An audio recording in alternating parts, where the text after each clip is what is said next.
Oh my God, yeah, the Lord have mercy. Ambazonia, rise up, rise to fall no more. My people, rise up, rise to fall no more. Ambazonia, rise up, rise to fall no more. My people, rise up now, rise to fall no more. Rise up in the morning, rise up in the night, rise up every day, stand up for your right. Rise up in the palace, rise up in the school, rise up in the church, rise up everywhere. There is no government that can win the people. The people makes a government, and the government needs the people. And there is no water that can put out the fire. Fire is burning, burning down the system. Amazonia, rise up, rise to fall no more. My people, rise up now. We got to rise up, rise to fall no more. Rise up now, rise to fall no more. See, freedom is knocking at the door. Freedom is knocking at the door. Freedom to get a job, freedom to go to school, freedom to come back home. But you BBC, let me tell them now. Freedom to get a job, freedom to go to school, yeah. Freedom to come back home. Better Medicare system, and there is no government that can win the people now. The people are the government, and the government needs the people. And there is no water that can put out the fire. Fire is burning, burning down the system. Ambazonia, rise up, rise to fall no more. You got to rise up, rise up, rise up. Everybody rise up and stand for your rights. Rise up and shine your light. Ooh yeah, ooh yeah. Zion's reign is coming. Zion's reign is coming. Don't be left behind. We're moving to Boya.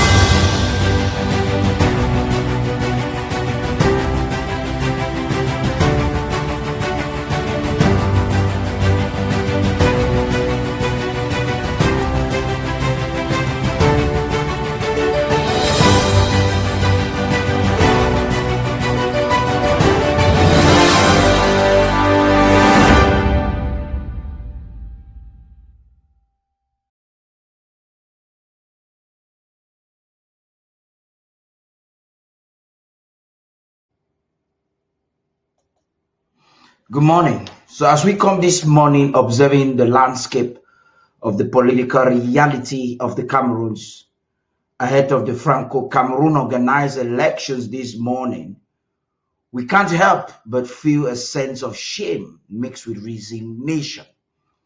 The CPDM, the Cameroon's People Democratic Party of the octogenarian Paul Biya Bimvondo, has its grip firmly wrapped around the entire structure of the territorial administration.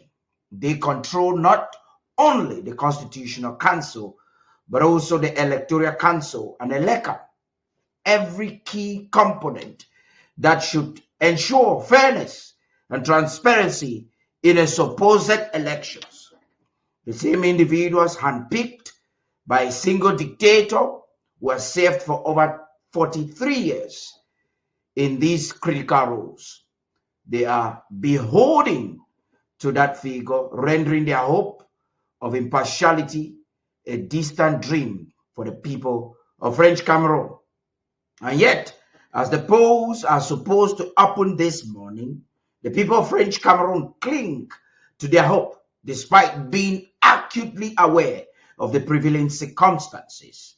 They haven't altered their strategy. They still hope to cast their votes, still gather in crowds, praying for a miracle that could shatter this tightly woven tapestry of control by a 93-year-old dictator, the oldest president in planet Earth. Perhaps, just perhaps, they believe in the possibility of change, even against the suffocating odds stacked against them. As the people of Southern Cameroon boycott the elections this morning, this is what the president of the Federal Republic of Ambazonia has to say. Just listen. Fellow countrymen and women at home, as Yaoundé prepares its so-called elections, let the world be reminded there are no Republic du Cameroun elections in Ambazonian soil. We declare a total boycott of the Cameroon's election in Ambazonia from tomorrow, October the 2nd, until the 14th. We will observe a sit-at-home strike and lockdown across our territory. Why? One, because Ambazonia did not call for elections. Number two, because the exercise itself is a charade and a provocation. Number three, because every election cycle, this junta uses violence to stoke fear, silence opposition, and in the process destroy many innocent lives by staying indoors, shutting the towns, and refusing to participate. We declare Ambazonia is not Cameroon. And perhaps you are insinuating that this is just somebody talking from a distance. Well, hear what the Ambazonian State Army, the actors on the ground, the leaders on the ground, those who have offered their lives, their bloods, who started with bare hands, this is what they have to say. Yeah, good day, fellow Southern Cameroonian, Ambazonian. Today, na number 10 day for inside the month of October 2025. So, this communication, the commander for ground zero here, for fighters and for ground here. We want to talk this one now for our civilian population. One the way they day all over the 13 county, the 13 state of Ambazonian, and one the way they day even for like public territory. Say we know una activity they una carry out there on daily basis. We know una daily activities them. So the back una, wa mami, wa papa them, wa brothers, wa sisters them, wa picking them even.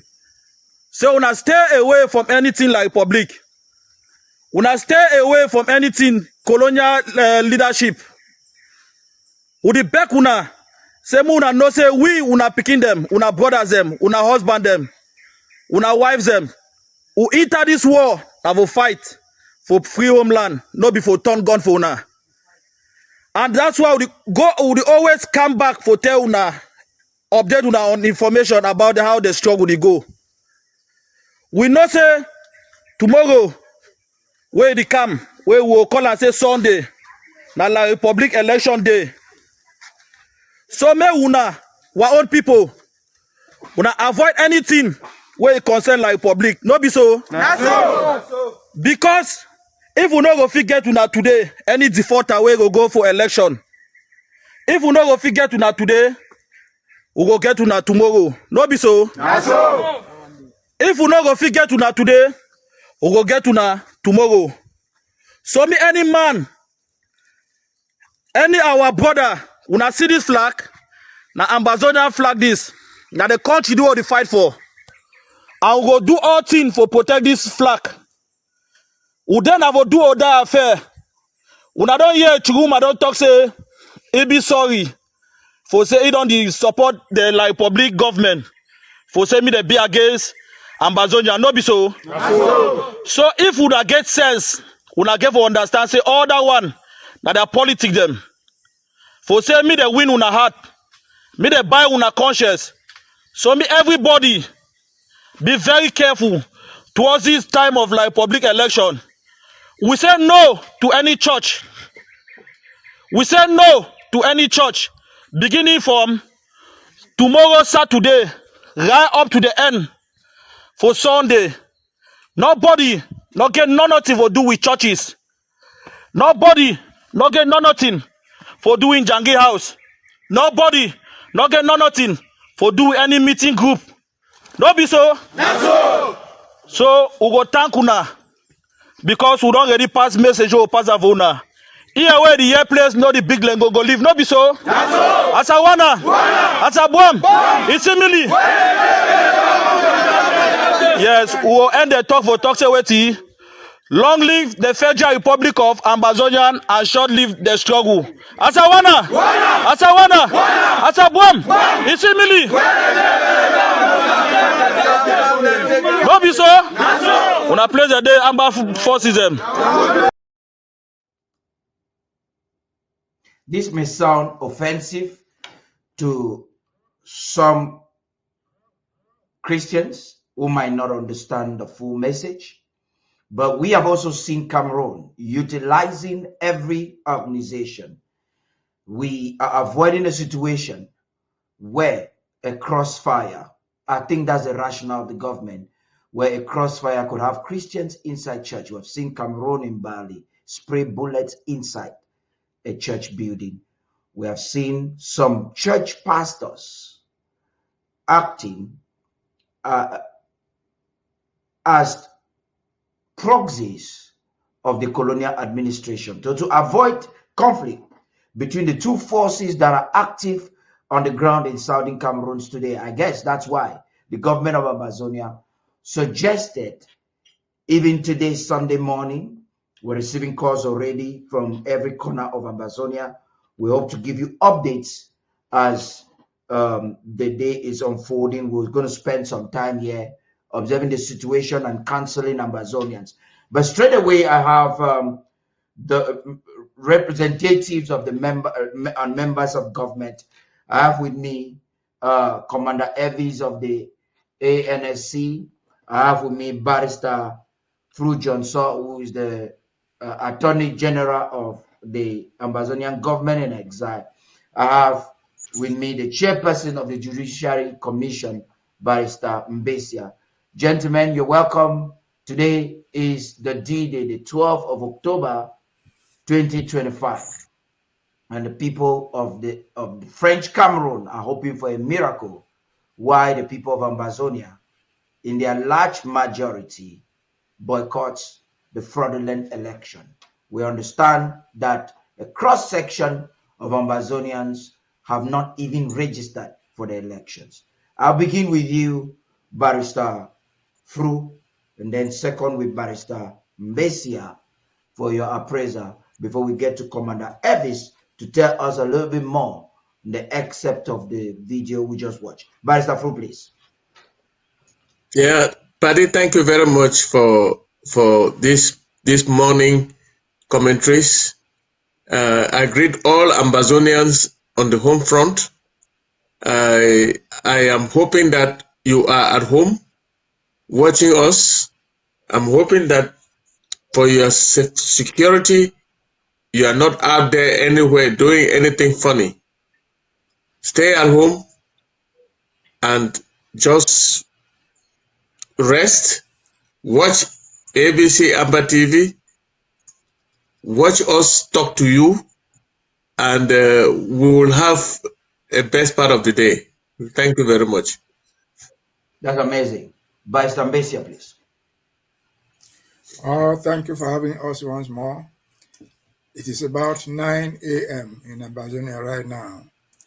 So in principle, the polling stations are open in the Republic of Cameroon. The truth is that the Republic of Cameroon is our neighbor. So when we spend a lot of time here, it is simply on the principle that no good neighbor will go to sleep if the neighbor's house is on fire. I hope, or we hope, that this exercise today will cement whatever you have in your head, will bring you to a proper understanding of why we have said no to Cameroon's elections. We keep educating you, and we shall continue to do that so that you understand why we're not doing it. You don't take so throughout this discussion.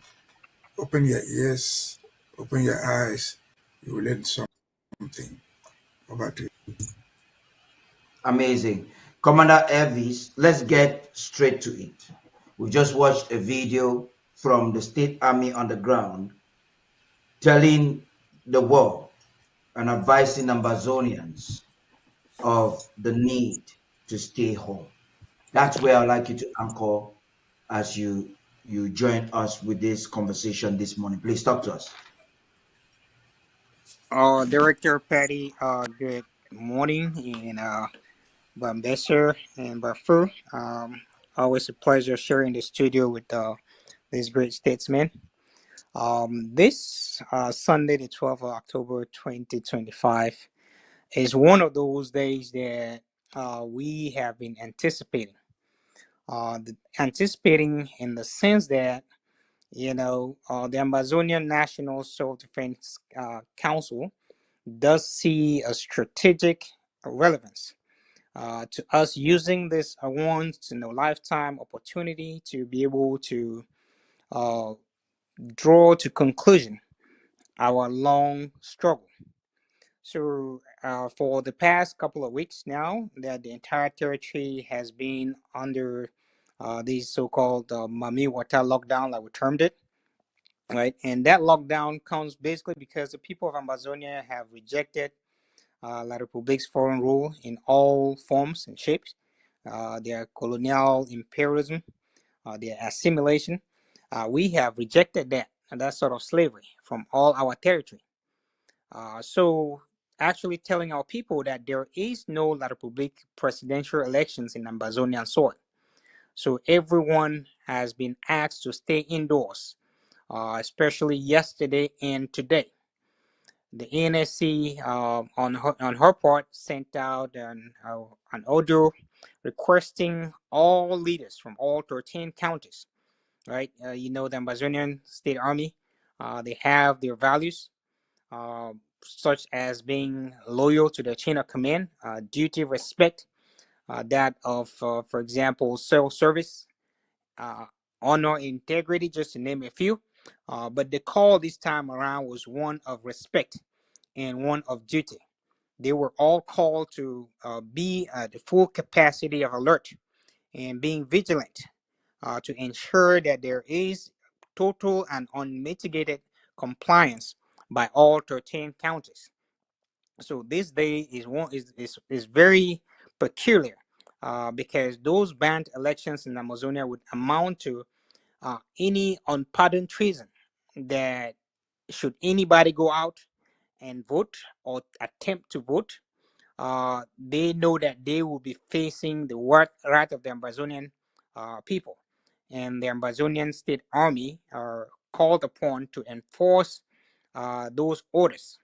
So all blacklegs, as we know, their accomplices, especially some of those people that are in council buildings that work within the councils. We understand those councils, some of them are owned and controlled by CPDM, right? So they would try to have those people to register and vote.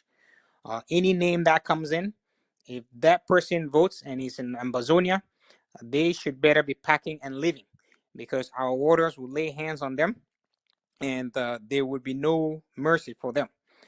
We have instructed all our forces, the Ambazonian State Army, in all those 13 counties to be ready, because this gives us an opportunity to be able to galvanize ourselves. We have seen that what's his name, Isa Chiroma, looks like he is also, dragging La Republique into a long amagendo. So we hope that that happens, and La Republique would have to withdraw some of their terrorists from our territory. The strategic plan is there, and the Ambazonian State Army have already gotten the blueprint. We will galvanize, we will run over territory, we will make sure that we round any remnants that are left in our territory. So for any La Republique that is in Ambazonia right now, they better be living and packing and living, because the time is now. The time that we have been waiting for has arrived, and we would take no prisoner as we go. So that is the strategic message from the Ambazonian National Self-Defense Council to the Ambazonian people. And we want to thank the Ambazonian people also for their resilience throughout these lockdown days. We had asked everybody to make sure that they buy and stock enough food in their houses so they don't have to go out for anything. So today marks that momentous moment, I would say. And we are so looking forward to what La Republique would have to say on her part of the site, so we can gather our momentum and march all the way to Boya this time around without any holding back. Are you? Amazing. I'm going to get back to you, Commander Elvis, on this aspect of ensuring that the orders are respected on the ground. But before we even get to that, Barrister Mbeseha, I'll begin with you, Barrister Fru. Let's talk a little bit the argument that is there, the back and forth between Chiroma and the minister, the colonial minister of territorial administration, the ability for Issa Chiroma to win the election in neighboring French Cameroon today, like Barrister Mbeseha says, if a good neighbor want to look at what is happening. The truth is, Ambazonia is not officially participating. There is no doubt that enablers will do everything for their self-interest, try as much as possible to do some semblance of elections, especially in some urban areas like Fako or Victoria. We understand that even with military aid, they will do that. But we're going to get into all of that. Let's look at the situation in the ground in La Republique du Cameroun. From what Commander Elvis is saying, there is some anticipation of violence or conflict between the warring parties, the Yaoundé Bulu government that is unwilling to leave power, and in the north, the Nordists are thinking this is their great opportunity. Will they be as cowards as the Burmese? What are your anticipations? We're talking speculatively. I begin with you, Barrister Fru. Yes, Paddy. Let the world know that La Republique du Cameroun appointed an ex-convict as their Minister of Interior to carry out dirty jobs like the one that is going on today.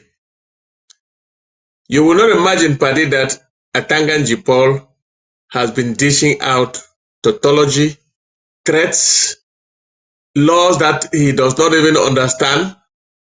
Because let's be clear, it's a Form 3 dropout student of St. Bede's, Ashinkom. He doesn't know anything about the law, and yet he has been threatening the electorate, threatening the opposition party, and insinuating that there is already a winner because the opposition is incapable of being everywhere in La Republique du Cameroun. Paddy, as I opened my this show today, as I logged in today, I saw you with a small writing, CNN prediction.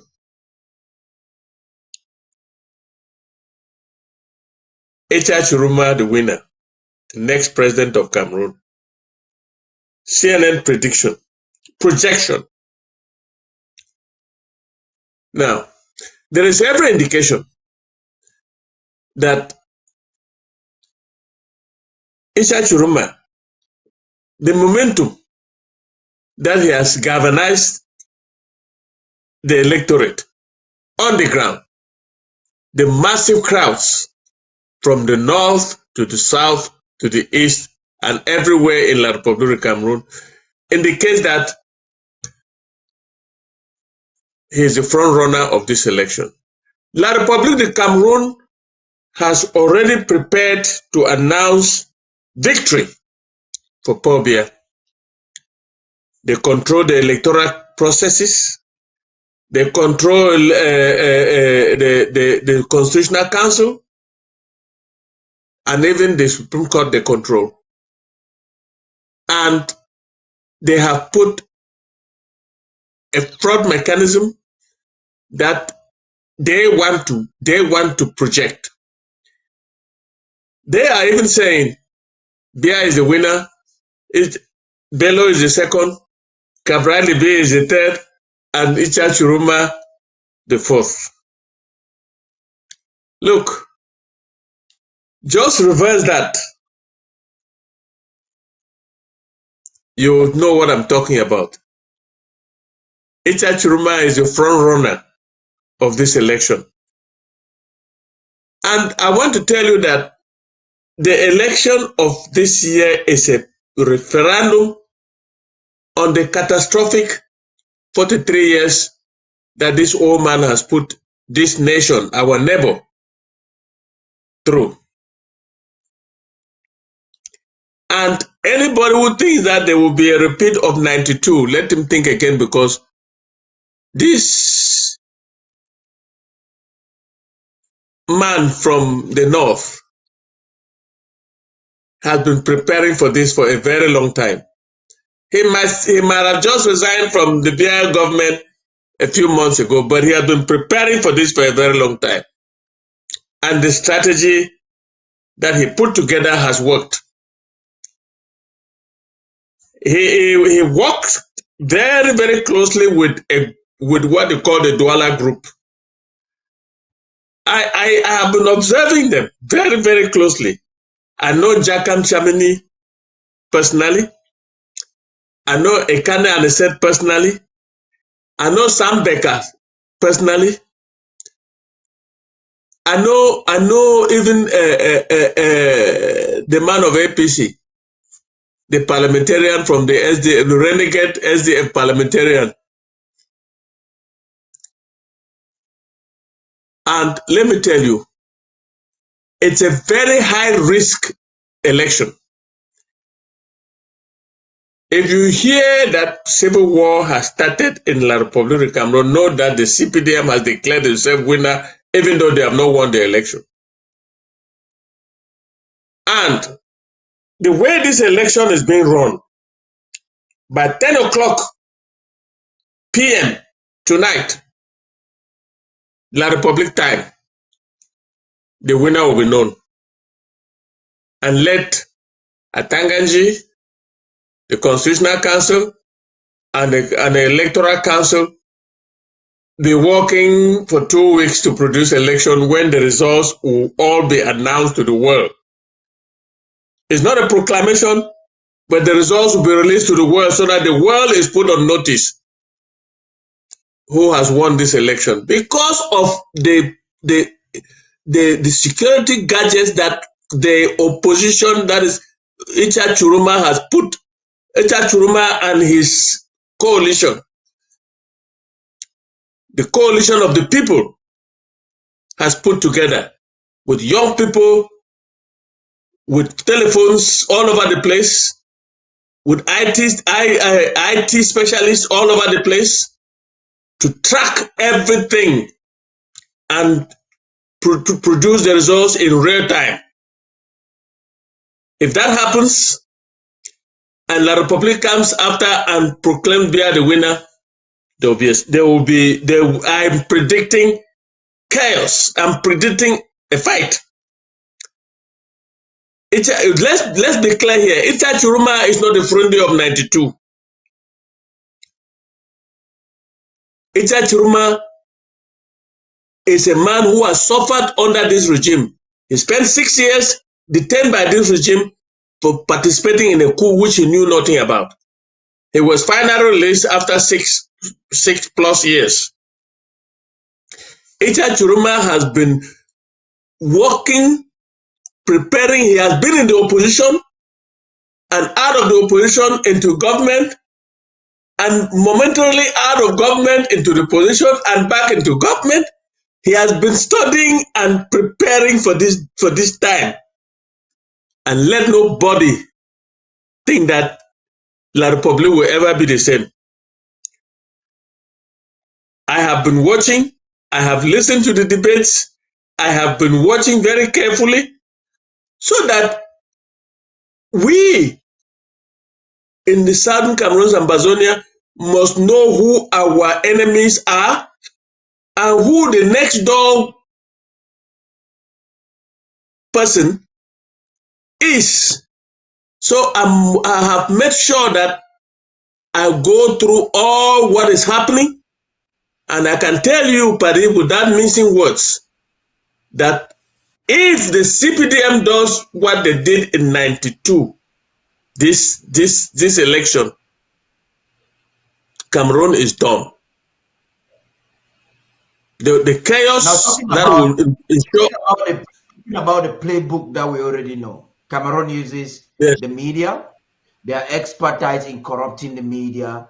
They've created a machinery called ELECAM, that is an election rigging machinery. When they realized ELECAM was not sufficient, they had to back it with an electoral council, constitutional council. In fact, this octogenarian, this man creates institutions at any given time that favors him. That's part of the conversation. We are getting to that. Barrister Mbeseha, Barrister Fru is leading us to a direction which I would like to argue that the people of La République du Cameroun do not have what we call in Bamenda. They don't get liver. They are not, they can't do it. Even some of them, some of the enablers are saying that the people of Bamenda, the people of the Southern Cameroons will not die this time again for them. In fact, let's talk about it. The 1992 election was not a win for Frundi, but was a great achievement for that country, because after 1992, the country has never been the same again. The resilience of the people of the Southern Cameroons, particularly in Bamenda, changed the trajectory in the Cameroons. Constitutions were modified, institutions were modified. That was when Cameroon started scheming and projecting regionalization that has never been actualized. So there was some achievement. If you're studying history, you realize there was some achievement. Fast forward to 2018, when the Burmese thought that they had an opportunity with Kamto, but the Bamileke business people in Douala and all around will not allow their businesses suffer. So these are people who are not willing to pay the price for freedom. Do you think at this given time, now that the people of Southern Cameroons have largely boycotted this election, that French Cameroonians that are so enslaved with 33 export and all we know will be ready to stand for Issa Chiruma at this given moment? We know now Atanganji, the colonial administration knows that they cannot win a free and fair election. So they start hiding behind Atanganji to intimidate. Intimidation is a proof of fear. But do you think that after today, the crowd that has come out to rally behind this man out of nowhere, can this same crowd be brought in bare hands, like the people of Ambazonia, confront Bia's personal army that he has created to submit anyone? Barrister Mbeseha. Well, you're asking me an impossible question. But this is my point about it. You see, it's better for Ambazonians to understand where we are and why we're doing I don't know what will happen after today in the Republic of Cameroon. I don't actually know. Something might happen there, positive or negative. Chirima might win, he might not win. But that is not our problem. Their laws are bad. That is not our problem. Our problem is that if they had put even the best laws there for the elections, Ambazonians will still say, no, we are not part of it. That's the bottom line. We're not boycotting because their laws are bad. And this is the reason why we say no to it. To me, and I've said this many times before, election fraud, not even fraud, election manipulation, dictatorship is in their DNA. That's just the bottom line. They have never known what they call elections. And again, I've said, in 1960, they got independence without elections. Nobody, who can read how they got a Hijo there, who can read how they throw out Andre Marimbida, who can read how they throw out Charles Asale, but they never had any elections all their lives. And upon joining them, even though we never joined, for 30 years, we discovered that they were in the dictatorship. They had only one party. And Ambazonians said, no, we are not used to one-party system. Let us make this thing multi-party. That was 1990. In order to make the multi-party thing even established there, Ambazonians had to lose their lives. They killed 500 in Bamenda just for saying that they wanted a multi-party system. That was the first warning sign. And even they forced them to accept multi-partyism by name. The SDF went to the parliament and fought and did something. At the very least, they successfully forced them to accept the idea of transparent ballot boxes. That did not change anything in them. You can go and put anything down in that transparent box, they see it. When they count it, they will change it. And that's why in 1992, after the transparent thing, after Nifrundi and his people did what they did, they thought they could organize good elections. They even had the laws which allowed Nifrundi to win. Those laws perhaps were better than today. They allowed Nifrundi to win. But where is the victory of Nifrundi? They did not respect the results from the ballot box. And so that is not how it was created to look like. Never like that. And so we are not part of that system. The system is bad as our neighbors. If the house is on fire, we have to sympathize with them. But it's better for Ambazonian to understand. These are some of the two reasons I've just said. And then fast forward in 2016, when this crisis started. But we have been taking part in elections before. We were in parliament. In their parliament, Ambazonians. And when the crisis started, what happened? All of us remember a certain Wilbur.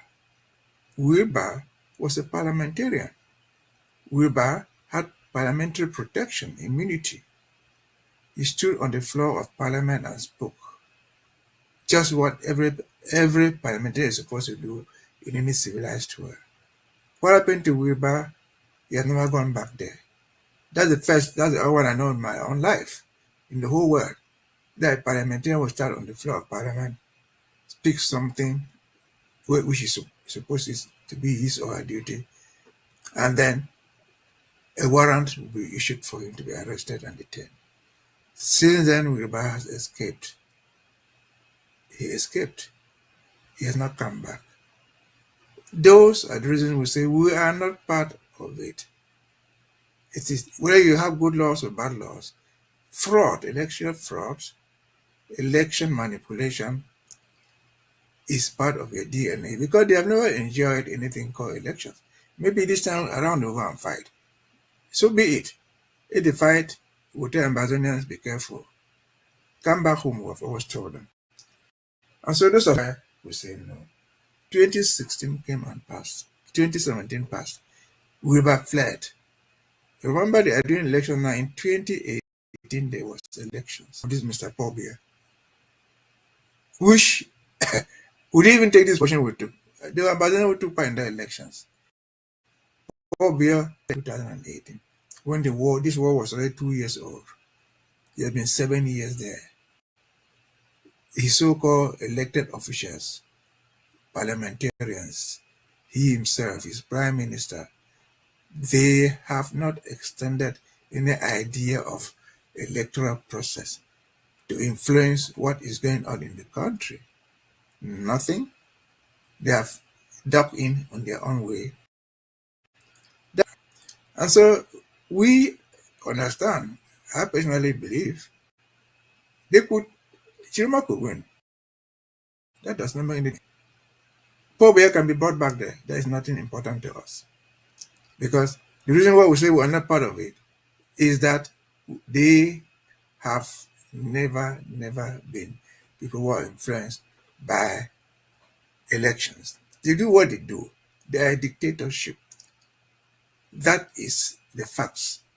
That's the chronological facts why we should not be there. People should understand that.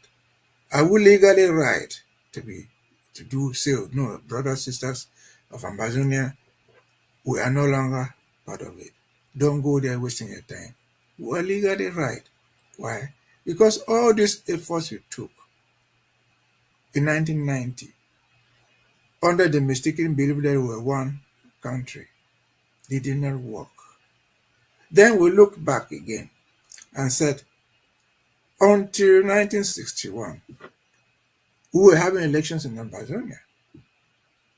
All I don't know the history of Frontier, Indele, and the rest, and the parties that we had there. We don't know how to do this, but they got them, and they were satisfied with them. And then came 2017, when we declared our restoration. Our restoration, we are restored. We are no longer West Cameroon of 1961, October 1st. We are Southern Cameroons. We restored the statehood of Southern Cameroon. And so legally, we're not bound by the electoral code. Legally, we're not bound by the elections. That's the reason why we say, no, we're not part of it. We are good neighbors. We made a mistake to live with you for some time. As good neighbors, if we separate, just iron out the fine prints of the separation. If I owe you a bottle of beer, if we are cable cross over my own house, we settle it. And so it is important for Ambazonians to understand why we are not part of it. Whether the system is good or bad, we are not part of it. So let Ambazonians have this sink into their heads. They can fight if they so decide. They can give Chiruma or give it back to their son Paul Biya. If they fight, I've said, their fight must spill over the boundary to us. Ambazonians, be careful with your own lives, because this game over there, as truncated as it is, the signs are there. It might be very dangerous. But as neighbors, we pray for you that at least we don't want our neighbor's house on fire. If Chiruma wins, give it to him. But by your own tradition, you will not give. They will do what they want. They have never denied cheating Nifrundi. They have never. And they said, they didn't just cheat him privately, they cheated him and said, never shall an Anglophone. That in other words, never shall an Ambazonian today, or never shall a Southern Cameroonian be in it today. If this is history, it is documented. Why else would you go to vote for? Why? Why must you take the risk? Nifrundi is dead and gone after all that torture. And we heard the society come Nifrundi. How did they do it? They gave him money. They believe that money is the ultimate aim of everything. And I heard yesterday somewhere in some other media, they're distributing money right now to make sure that the election goes their way. No, that is not Southern Cameroon culture. That is not Ambazonian political culture. Let them get out of it. We are not part of it legally. We are not part of it constitutionally. We are not part of it logically. I think that's what Ambazonians should understand. Over to you, Paddy. That's an amazing one right there, Barrister Mbeseha. And you've touched on what happened to Weber, which I'd like to remind Ambazonians on of some of the things that Weber said before I come to you, Commander Elvis. So much you have spoken, the legality of our stand, boycotting and encouraging our people to boycott, because we have evil peddlers like Emmanuel Salah trying to think that they could manipulate justice, international justice, against advocates like some of us who think that our people need to be freed from French Cameroon's brutality. I want to come up with this video just to refresh your mind. Ambazonians are seated in their houses this morning. They have a lot of reasons to watch us as long as possible. I want to just remind us of this honorable or this elder of Ambazonia from Jakiri, who stood as a parliamentarian, like you mentioned, in the Kangaroo Colonial Assembly, House of Assembly in Yaoundé, and made prophecies that have come to pass. Apparently, Yaoundé government is not backing down. Let's listen to Weber and we'll be right back. You call yours, people can do what has been done to our children in West Cameroon. I call it West Cameroon because you will never take it out of our mouths again, because that is a territory in which we believe in freedom. To go out on the street and demonstrate is a basic right for us. And that is why we are saying that there are two Cameroons that came together. If you are telling us, like a state minister stood here last year and told us that what happened in Cameroon is like dropping a few cubes of sugar into a basin of water. Who is the sugar and who is the water? I'm asking the government bench of Cameroon. Who is? That you rape our children. My brother's daughter has been raped in Boya.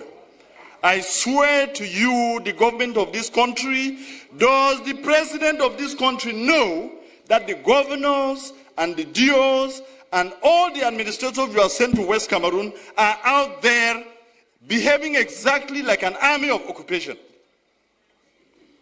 Our people have nowhere to go. We have made all the efforts. Our ancestors and our forefathers trusted you to go into a gentleman's agreement that two people who considered themselves brothers could go to live together. If this is what you show us after 55 years, then those who are saying that we should break Cameroon are right. They are correct. The people of West Cameroon cannot be your slaves. The people of West Cameroon are not, you did not conquer them in war. If this is what you are saying that we should live in, I say simply, no, it will not work.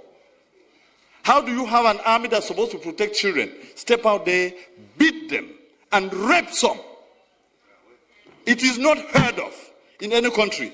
This is the 21st century, and anybody who does that and cannot be willing for his government to pay the price, we will exact it on you.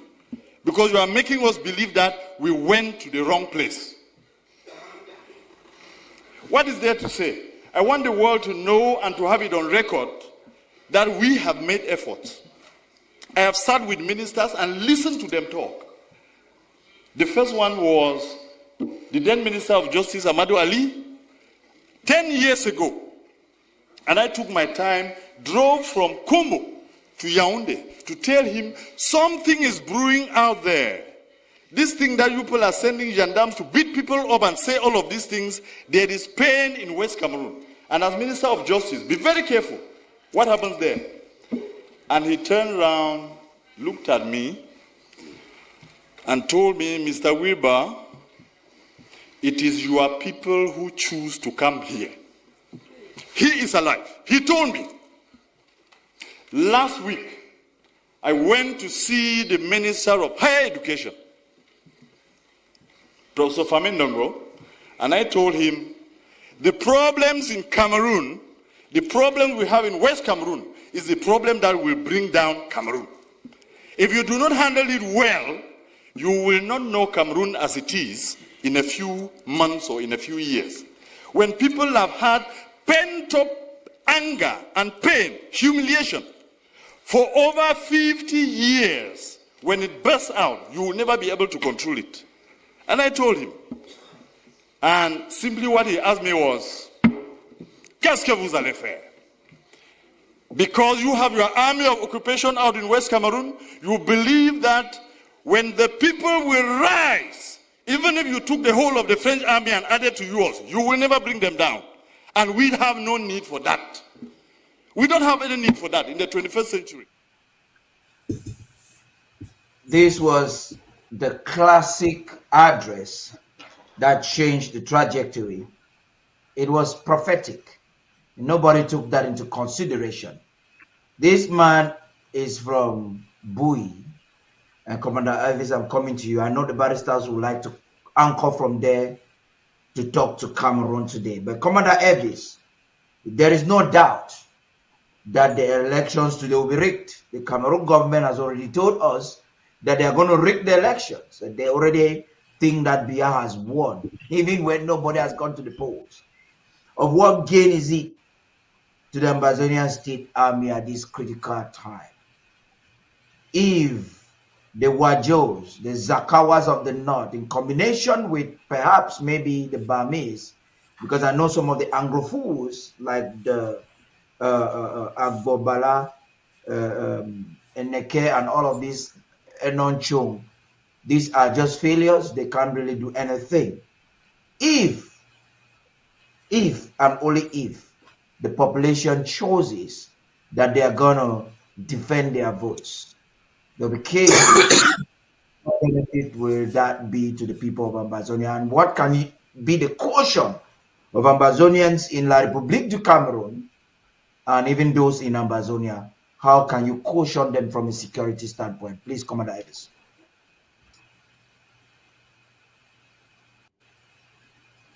Yes, Commander Elvis. Director Paddy. Yeah, can you hear me? Yeah, I can hear you. Okay. Yes. Thank you for that great question. Right now, our people over in La République du Cameroun, they need to find a way back to Ambazonia.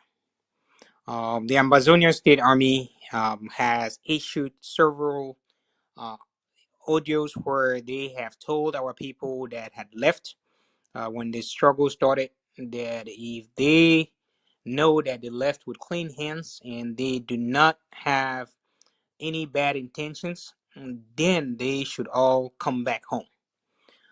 Coming back home means that that is where they would find safety, right? The Ambazonians, of course, the Ambazonian State Army understand that they work following their ethos. One of our ethos being they would always place the mission first, and they would never accept defeat. So if you're coming back as a black leg, you know that they would always be there. They would never quit, right? So you're coming back with clean hands. They would accept you in the community.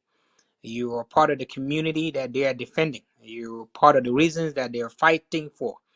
And La République would not care when they start killing our people. Matter of fact, our people that are over there would be the primary target because they would easily scapegoat them, and nobody would be there to defend them.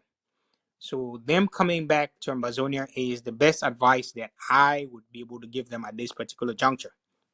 Also, their safety and security is of paramount importance to us, Ambazonians. So we can also recommend that if they feel like coming back to Ambazonia is not a best bet, they could move to safe places where they feel safe. Like for those Republic terrorists that are in Ambazonia, we continue to offer that olive branch to them.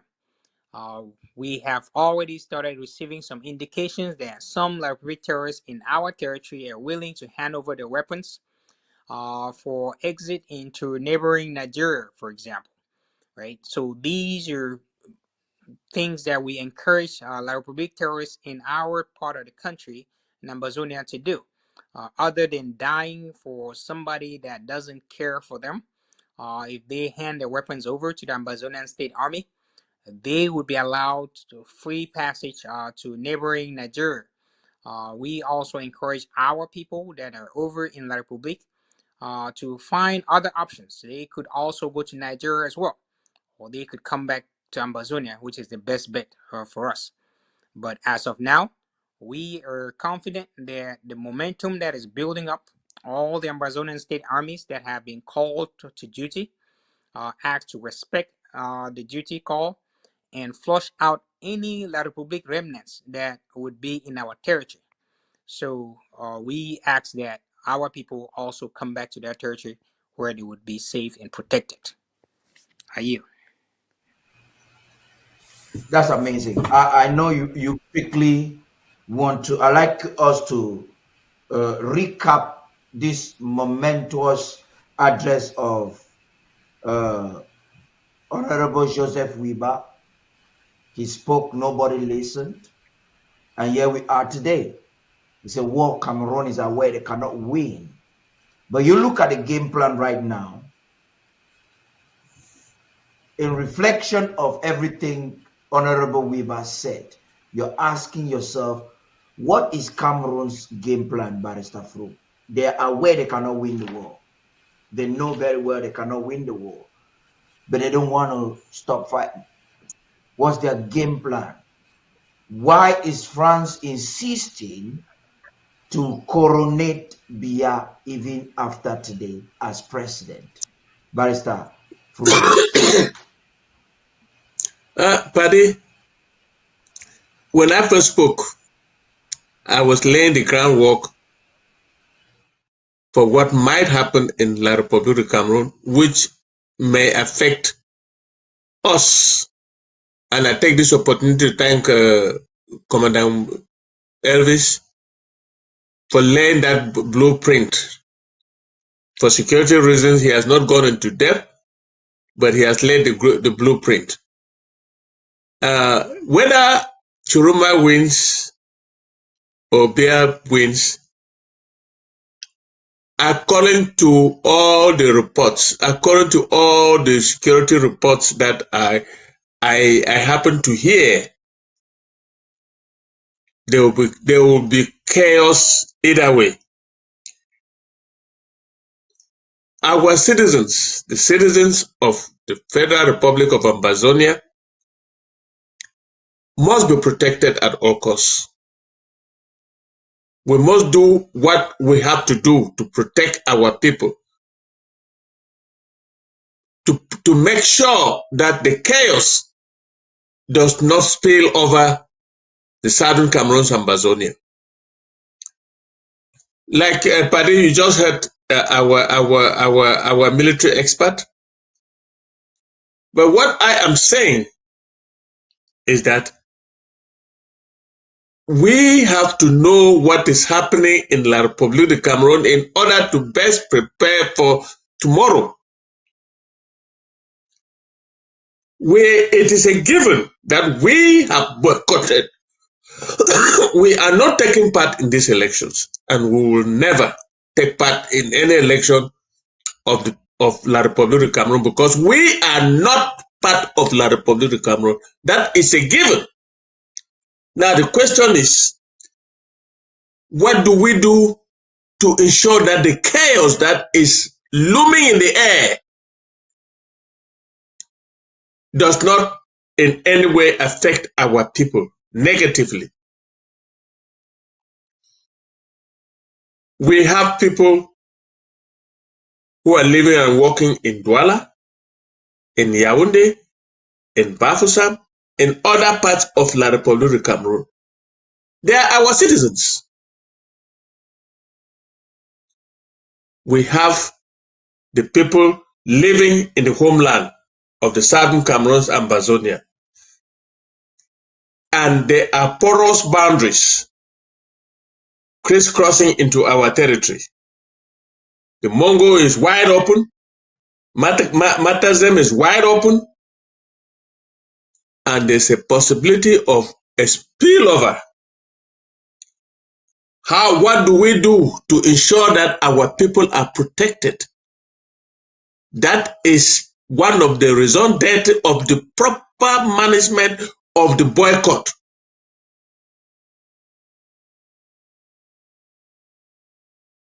Paddy, I haven't said that. We need to know exactly what is happening in La Republique of Cameroon and how. Honorable Weber had predicted it very, very succinctly, and La Republique has come to live through what Honorable Weber said. But they are not perturbed. They have lost soldiers just like we have lost soldiers. We have lost our citizens. More than 65,000 of our people have perished in this war. There is no turning back. Any kind of turning back would be a terrible betrayal of the memories of those who have given up their lives so that we can be free. But those who are still living, we have a moral and strategic duty to protect them. I am talking, and I think that Commandant Elvis is listening to what I'm saying. Everything should be done to ensure that this chaos does not spill over. This chaos may not be today, but when I listen to the renegade, to the renegade Minister of Territorial Administration, I know they are preparing an onslaught. Because the winner is not going to be Paul Biya. I am a political observer, and I've watched what has happened. I've seen the way the young people are behaving. The same thing happened in '92, but not up to this, not up to what is happening now. And Frundi won that election. The only reason why Frundi was not president is because we had no protection, we had no way to fight, we had nothing, no other means to fight. Can I say that? Can I make the same argument that Chirima has no way to fight? I wouldn't do that. I wouldn't dare to do that. Therefore, there will be chaos. Either way, if Chirima wins and Biya declares himself a winner, the French will come in and a coup d'etat. In a coup d'etat, you can never determine what happens. If Biya wins, and I don't know how, if you look at the way it is going, the front has been well prepared, Paddy. If you look at the figures, they release the figures of registration in all the 10 regions. I was particularly interested in Ambazonia, the northern zone and the southern zone. Can you believe, Paddy, that CBDM is claiming to have registered 658,000 registered voters in the northern zone and 520-something thousand in the southern zone? When did that registration take place and how? Because the Ambazonian State Army ensured that such such registration procedures don't take place. Even if they take place, they were done in hiding. But these are figures concocted from Yaoundé by the so-called Eleka. And what is going to happen is that CPDM would use those figures and come out with a results of election from the northern zone and the southern zone of Ambazonia and claim that they have won that with this amount. You know what that means to us? It's going to happen. But we have a duty right now, beginning from today, to ensure that whatever chaos erupts in Yaoundé, Douala, and other La Republique territories does not spill over our territory. to affect our people negatively. We have been through this war. We don't want any chaos again from La République du Cameroun coming from our borders. I think I am one of those who is very jitty about what may happen in La République du Cameroun. We're talking about prediction. We're talking about predictions. Well, nobody is sure of what is going to happen. But I'm saying that the chances are high that either way, there will be chaos. Yeah, Barrister Fru, I think that I would agree with you that the situation now could be different. I just want to give an account before giving you the mic, Barrister Mbeseha. I was born and raised in Bamenda. I would say that as far as this regime is concerned, no matter how young I was, at that time less than 10 years old, I have seen everything. I was in Small Mancon Primary School, Catholic CS Small Mancon, at the time when Mr. Biya was rigging the elections. We had, as small as I was at the time, very small, we had tear gas dropped in our classrooms. Those my classmates listening to me, you are aware of this story. So we witnessed it. But that's a history that cannot just be told to us. That's a history that we live. I will beg to differ with you that the momentum that was from the Southern Cameroons at the time, northwest or southwest, right up to the far north, was outweigh the momentum right now. It is true that Chiruma has used a very short time to mobilize the youths, and he has the advantage of the social media of this age. But at the time, you had people that were willing to eat brimstone just to fight for who they call powerful. You look at the crowd Chiruma was pulling in the Bamileke land is way less than the crowd. History has it that no Cameroonian politician has pulled the crowd that Frundi pulled about 30 years ago, or more than 30 years ago. So I wanted to bring that. Fast forward to 2008. I think I had just come back from South Africa, and you had the strike, economic strike that took place, and Biya came out and said apprentice says and had his army. The youths from Guakele, the Anglophones, let me use that word. I hate the word Anglophone, but let me use it for convenience. Were the ones who gave momentum to the strike against the government because of the increase of prices of goods and services. Fast forward to 2018, you saw that without the involvement of Southern Cameroons, the Burmese, those in the Cameroons, could barely sustain any successful protest against election rigging. They used rubber bullets while they were using iron bullets to kill the people in the Southern Cameroons. Rubber bullets took everybody home. They could not just sustain it. Let's hope that this time the man from North can inspire that. But this is where I'm coming with this account, Barrister Mbeseha. My question is the strategic move by the government to encourage people to boycott. Barrister Fru is saying that one of the ways or the reasons for this boycott is not just the fact that Ambazonia is not involved in the organization of this election, and the election is a legitimization of Cameroon's fraud, participating as the people of Southern Cameroon. It is just to protect our people. How important is it? And aside from this boycott, how important is it for us to protect the waste of Ambazonian lives because of a charade called elections? By Mbeseha, please.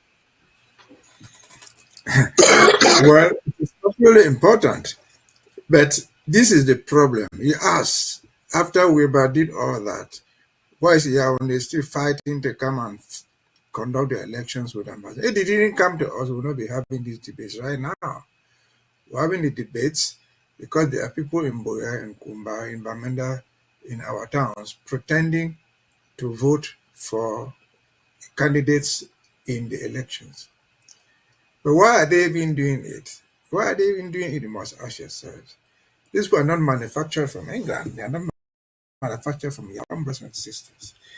Why are they doing this? They are doing this, we are talking about Chiroma or whoever, simply because Yaoundé, call it Francophone, call it like the people do Cameroon, has been able to find allies amongst our people who will support them in whatever thing they say. After all, we heard them say Chiroma was campaigning in Bamenda. Well, like you know, he went to Bamenda to campaign, he went to Buya, he went to Limbe, he did all that. Chiroma has become the queen to some of our own brothers and sisters, notably the Munzus, notably the in fact, let me just call them the Federalists, Eric Chinges and the rest. They have found solace in Chiroma. Because, why? Because they believe that Chiroma, if he wins, he would be able to give them he will be able to decide for them a federation. At the very least, he will discuss it with them. And my concern is that these are not lightweight. These are educationists. They are very properly educated, most of them lawyers. You cannot underestimate the strength of Akere Mona. Neither can you underestimate the educational standing of people like Munzo. But what seems to me, which is making this war to come to us through our brothers and sisters who are federalists, is that they seem to have lost sight of what the whole thing is about. And I wonder whether it is just because they have not read or refuse to understand the dynamics behind Cameroon Federation. They believe in all that. But I can say here, 90% chances that they will never get what they are talking about. Because even the so-called federalists, be it Chiruma or any other person there, is built on falsehood. I just don't know why our own brothers and sisters have not read enough about this thing. The federation that they are promising is not different from what Ahidjo lied to us and lied to the world. Because Ahidjo, even before we purportedly joined them, where he was still the premier of East Cameroon to become independent yet, this issue was being discussed. And Ahidjo was called, he was the prime minister, then he was the premier. He was called to the United Nations. And there, he was asked specific questions by Mexico, Liberia, and New Zealand. Mr. Ahidjo, we are thinking about this union tomorrow. What do you think the union will be like?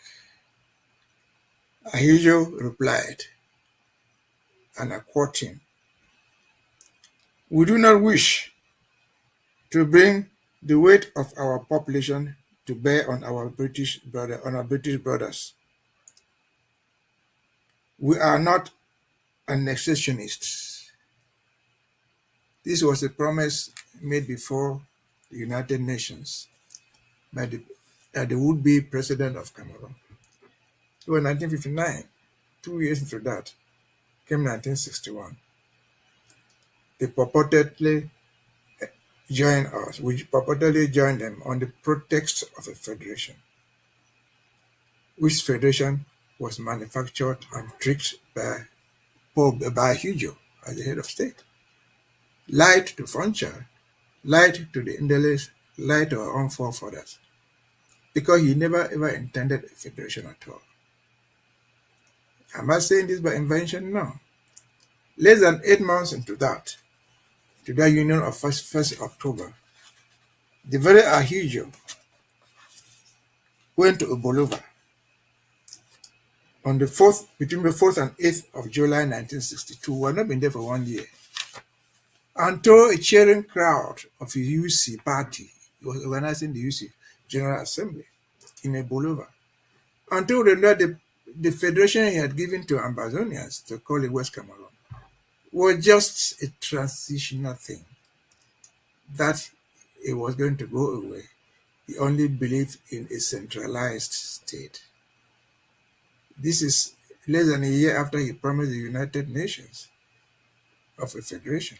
I'm saying this so that our brothers and sisters who are supporting this evil empire, believing that Chiroma or anybody will come and give them a federation, should understand. If they didn't read this, they can go, this is all archived somewhere. I'm reading them documented somewhere. They're all there. And so, say again, this is what Weber said, but these people are bringing it to us because they have found branches in us. They have found our brothers, sisters, mothers, and fathers who have done this nonsense, knowingly or unknowingly. But again, I've just cited what happened in 1959, what happened in 1962. That's not the end of it. They killed the so-called federation because Ahidjo wanted a centralized system. That was 1972. He killed it. Almost 20 years, 18 years into it, came 1990.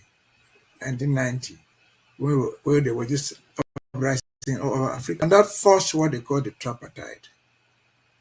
The tripartite went there and they were forced to draw a constitution. We had there powerful brothers in that delegation, 11-man committee to do the constitution. Very, very powerful people. Dr. Nsoh, Dr. Professor Anyangwe, Barrister Elad, and Benjamin Etoy, who was a retired Procurator General. They are all lawyers. They went to that tripartite thing with a powerful constitution to be a federation. They argued it left and right, and they were simply ignored because they were the minority. They threw it away and met the 1996 constitution without mentioning anything of that nature. Were these people the Nsohs, the Elads? Are these not people who could believe in them? Legally, they were legal giants. They were simply ignored. And so this idea of our brothers and sisters thinking that they will get a federation to satisfy our needs is just a joke, an absolute joke. Again, not too long after that, when this war broke out, they called the tripartite in Yaoundé. And they recruited among our own people, powerful people. Nsoh, who had been in 1993 AAC 1 and 2. They recruited Agwambalas. He's a powerful lawyer. They recruited churchmen, prelates, Christian Tumi, may say rest in peace, Nkia, Funky, and others. So many of them. They went there and argued federation and lost. That was 2019. They argued federation and lost. Not because they didn't have good arguments, but because the majority overrode them and said, you will never have it. We're going for a centralized system. We'll divide your region into whatever thing. We'll give you something fake called Charles of Chief. We'll give you what we want, not what you're looking for. And so, this is just 2019. And so, how do these our brothers and sisters today, that was just 7 years ago, how are they recruited by these people preaching the same doctrine in Yaoundé today, that they will give you a federation? That's somebody of the caliber of these people, of Nsoh, of the prelate, a Catholic bishop is well read. These are people who have read, that they will believe in them, that they are recruited to enter this crop of killers. So again, your question was, after Wilbur said all that, why are we here? We are here because the people want to incorporate us into their system. And if they do, which they are doing, through those routes that they are incorporating, if the war breaks out, as Barrister Nsoh say, and it is highly possible, it will come to us. The Eric changes of today and the rest, who are all our own brothers and sisters. That will be the linkage. You might want to run away, but they have your own brothers and sisters in Bamenda and Kumba and so on and so forth. They are there. And so this is a criminality that I cannot understand. This is stupidity, or what is it even stupidity? How could you explain, for example, that the people with the caliber of Muna Akere, with all that reading, with that international experience, cannot read these facts. They still believe in the federation. That's why they are following Chirima. Or somebody who even just say something, oh, I will discuss with you. They accept. You go, they will discuss with us, but they will give you what they want, not what you want. They will never have a Yeah. federation. And I think this week, before this week ended, I was in a different forum. They were discussing this thing. Monzu was there. They asked him what federation. He said he didn't even know. He doesn't even know how many states will be in his own federation. The other people will come and decide if they want their own federation, then the former would be agreed. Would that reflect what we entered in 1999? Barrister Mbeseha, I cannot even agree with you any less, because these enablers, the Enonchung, the Agbobalas, the Eric Chinges, the Munzos, these are failures. These are traitors. These are enablers of the Franco-Cameroun hegemony. They know that they have, but they don't know how to come back. So, in my opinion, when I sit down to observe the landscape of the political situation right now, it is clear to me that those who call themselves Anglophones, these enablers, are really people who have no vision. Because if you ask them, what is the vision of Issa Chiroma and what is the guarantee? Because talking about the future of a people, you're getting into an alliance with a political candidate. There should be an agreement based on understanding, and there should be a collateral. If after Agbobala led the consortium, and until today, lawyers in Boya are still going to the governor, not even to Yaoundé, to send petitions because the courtroom is still in chaos, infiltrated by Cameroon, you ask yourself, this is a guy who has no collateral for his political opinion. So there's no doubt that these guys, they feel like hiding under the umbrella of Chiroma, who purportedly is going to win the election, will overshadow their guilt of betraying their own people.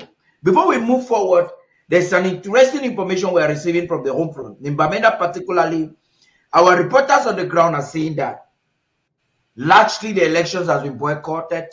There's lockdown in Bamenda, effective lockdown going on right now. But some enablers, accompanied by military, is being accompanied in Bamenda 1, or whatever you call that, are being accompanied into GBHS, Bamenda Nkwe, and GS Ntaachu to go and vote. Be advised that we have this information. The Ambazonian State Army will spot you. Be advised that if you're being coerced by any CPDM loyalists to go into these particular centers, your images have been gotten. And the Ambazonian State Army, I'm not their commander, but they have told you, you heard a video there, they said, if you make the error, they will go after you. That's what the Ambazonian State Army is saying.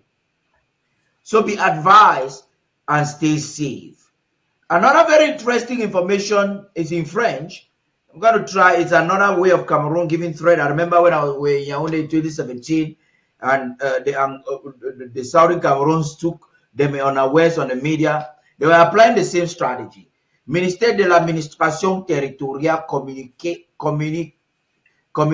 officiel relatif aux mesures préventives durant la période électorale. Dans le cadre de bon déroulement du processus électoral, le gouvernement informe la population que les mesures suivantes sont strictement appliquées durant le jour de vote et dans les jours suivants, entre 1 à 7 jours, afin de garantir la paix, la sécurité et l'ordre public. So much literature in French there, but this is very tricky language. Now, this is the same thing they said when the protest started in 2016, 2017 on the media. Cameroon started doing rehearsals some months ago, 3 months ago, and internet in southern Cameroon, most especially, all across the Cameroons has been very slow. Now we're receiving intelligence that the colonial administration is planning to shut down internet or make it very slow in a way that the people cannot advocate on the media. You know, one of the successes of the colonial administration in 1992 was because they owned the media. They committed genocide on the people of Southern Cameroons and no changes were made. They actually owned the media. And this is the exact same situation that Atanganji is spearheading right now to ensure that internet will be very slowed down. It's a very critical thing, and perhaps this platform could help those in La République du Cameroun. We know you're watching us in your last majority, could help you to take proper actions and know how to go about it. But even before that, I'd like you again to listen to one elder of Ambazonia before we get to Commander Elvis. Chairman Ben Muna's take on federation. People who talk about democracy must understand that a federation is the best form of democracy. If they don't understand, they need to go back to school. It's the best form of democracy. His call to the President of the Republic. The president can say what he wants. He doesn't make it. He's not God. He doesn't make it. The president of this country better wake up to the real fact. This country was united by a plebiscite. It was not one and indivisible. It was united by the will of the people of the Southern Cameroon, not by the will of any other person. What about the youths championing the cause? The future is theirs. I'm 77. Mine is gone. I may die tomorrow. If they don't fight, our fathers will come from the graves to fight for them. They have the right to fight for it. The better fight, man. The better bloody fight. No liberty is gained by laying down and allowing people to walk on you. And the students held back at home? Hey guys, you better bloody fight. No liberty is a plate of poisson braisé and bobolo. No, it's not possible. Not even cock. No nyama. No liberty comes like that. I want an aspect for you to talk on. The need for the people to bloody fight. That's what I want you to focus on, Commander Elvis, but you could also comment on the other issues. And the barristers will talk about, we'll talk again a little bit more on this aspect of federation that he was talking. But there's an important element there. He says he spoke of the plebiscite, not the referendum, like others will want to talk about. He said, we came together through a plebiscite.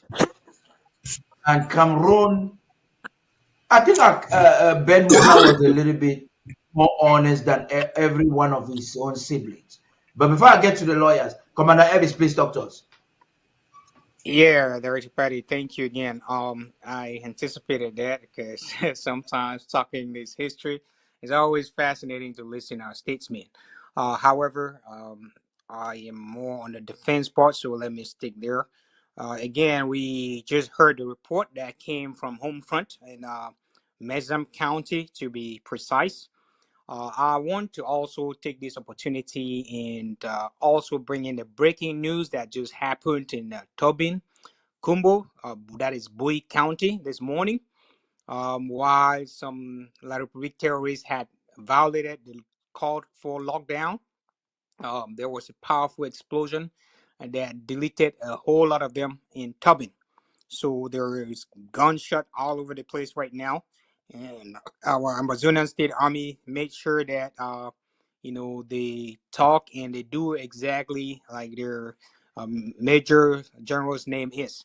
Right? They told them not to come out, and anybody that comes out cannot be able to predict their fate. That is what is anticipated throughout Ambazonia. And like you mentioned, those that had come out in Mbeseha County, I want to again emphasize that anyone participating in these La République band elections in Ambazonia will be amounting to an unpardoned treason. This is because participating in this election means you are actually endorsing and you are an accomplice in La République brutal genocide that has been going on in our territory that has seen over the loss of 75,000 lives of innocent Ambazonians so far, right? We had seen the massacres that have taken place, those that have taken place in Pinyin, those that have taken place in Gabo, Big Babanki, those that have taken place in Kwakwa, Widikum, Bangam, Fontem, you name it, Menji, all over Ambazonia. We cannot even count. And that is a dark history. That's a dark list of the kind of accomplices that anybody that is caught participating in these Charm La République elections would be an accomplice too. And the Ambazonian State Army again have been ordered to take appropriate measures. We would not allow anybody to go against these rules, right? Because it's either they face justice or justice will be brought to them. But either way, justice should prevail, and we will win this struggle. So anyone violating us would have himself to blame. So for those in Mezam, it is still early, and they should hear me out very clearly. Know that your faces will be out there, you would be identified, and better off, you would have to leave when La République terrorists are leaving. You don't stay behind because you would pay for those consequences. You're trying to put the Ambazonian people through a mayhem, and we have rejected that, and that does not mean you would not be able to stop Ambazonia from continuing in her pursuit. So, Director Paddy, that is the message again I want to make very clearly to all 13 counties in the Ambazonian State Army in all 13 counties once more, calling on all the Ambazonian leaders that they have the values of the Ambazonian State Army that is called to duty, right? So now is the time for them to be very vigilant. Our civilian population, of course, not exempt. They remain our eyes and ears. They are our number one line of defense. So if you as a civilian, if you see your neighbor go out, please reach out to the nearest Ambazonian State Army, provide either the name, their identity, the time they went out, and any information that would be used to track that person down for justice to prevail. Like I mentioned, it's either they would face justice, we would bring justice to them. We would not allow anybody to take us down this rabbit hole again. So the word to wise is sufficient. Thank you, Director Paddy. Over to the studio.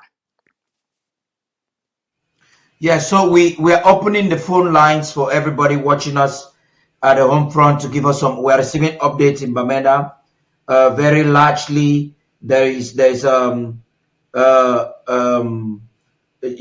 are receiving. So these are some of the messages. We are all locked down. Even churches have boycotted the elections in Bamenda. Everywhere in Bamenda is locked down right now. Even churches have boycotted. So we have the lines open, and we are open to calls. You may want to call to give us any update. You don't need to present your identity, especially those who are calling us from the home front. We'll be taking some calls now before everything. Early this morning in Bamenda from 4 a.m. there were very heavy rain. Things have subsided. Naturally, the people are not going out. So these are some of the updates we're bringing to you. Talking about the churches that were asked to stay at home, there are those who say you don't need to attack churches, but nobody's attacking churches. What's the strategic importance for the churches, Barrister Fru and Barrister Mbeseha? Why do we think that it is very strategically important for these churches to actually stay closed this particular Sunday? I begin with you, Barrister Fru. Yes, Paddy, you remember that I just spoke about one of the reasons for the total boycott is the protection of our people. You remember what happened in Bali when La République du Cameroon shot into the church, Presbyterian church to be precise, killed a CWF woman and wounded the pastor. We are saying everybody, including the churchgoers, step back, stay at home, and pray at home, because you don't want to be caught in the crossfire. La République will be doing everything, particularly their soldiers, to provoke a situation because of this serious lockdown. And what would that do to you when you come out of church in your large numbers and you are moving around? Bullets, a bullet doesn't see. A bullet just gets you. Doesn't see, it has no eyes. That's why we are saying, stay at home. Stay at home today. Next Sunday is another Sunday you can pray. But for today's Sunday, La République, in its diabolic manner, decided to organize election on the Sabbath. You don't want to pray. Stay at home and be safe. Paddy, I have just listened to this question of federalism, and I want to think that we are giving it too much importance, but even discussing it at length. I watched a television program yesterday night when Eric Chinje declared, I am not an Ambazonian, I am a Cameroonian. On television. Okay. These enablers of the Southern Cameroon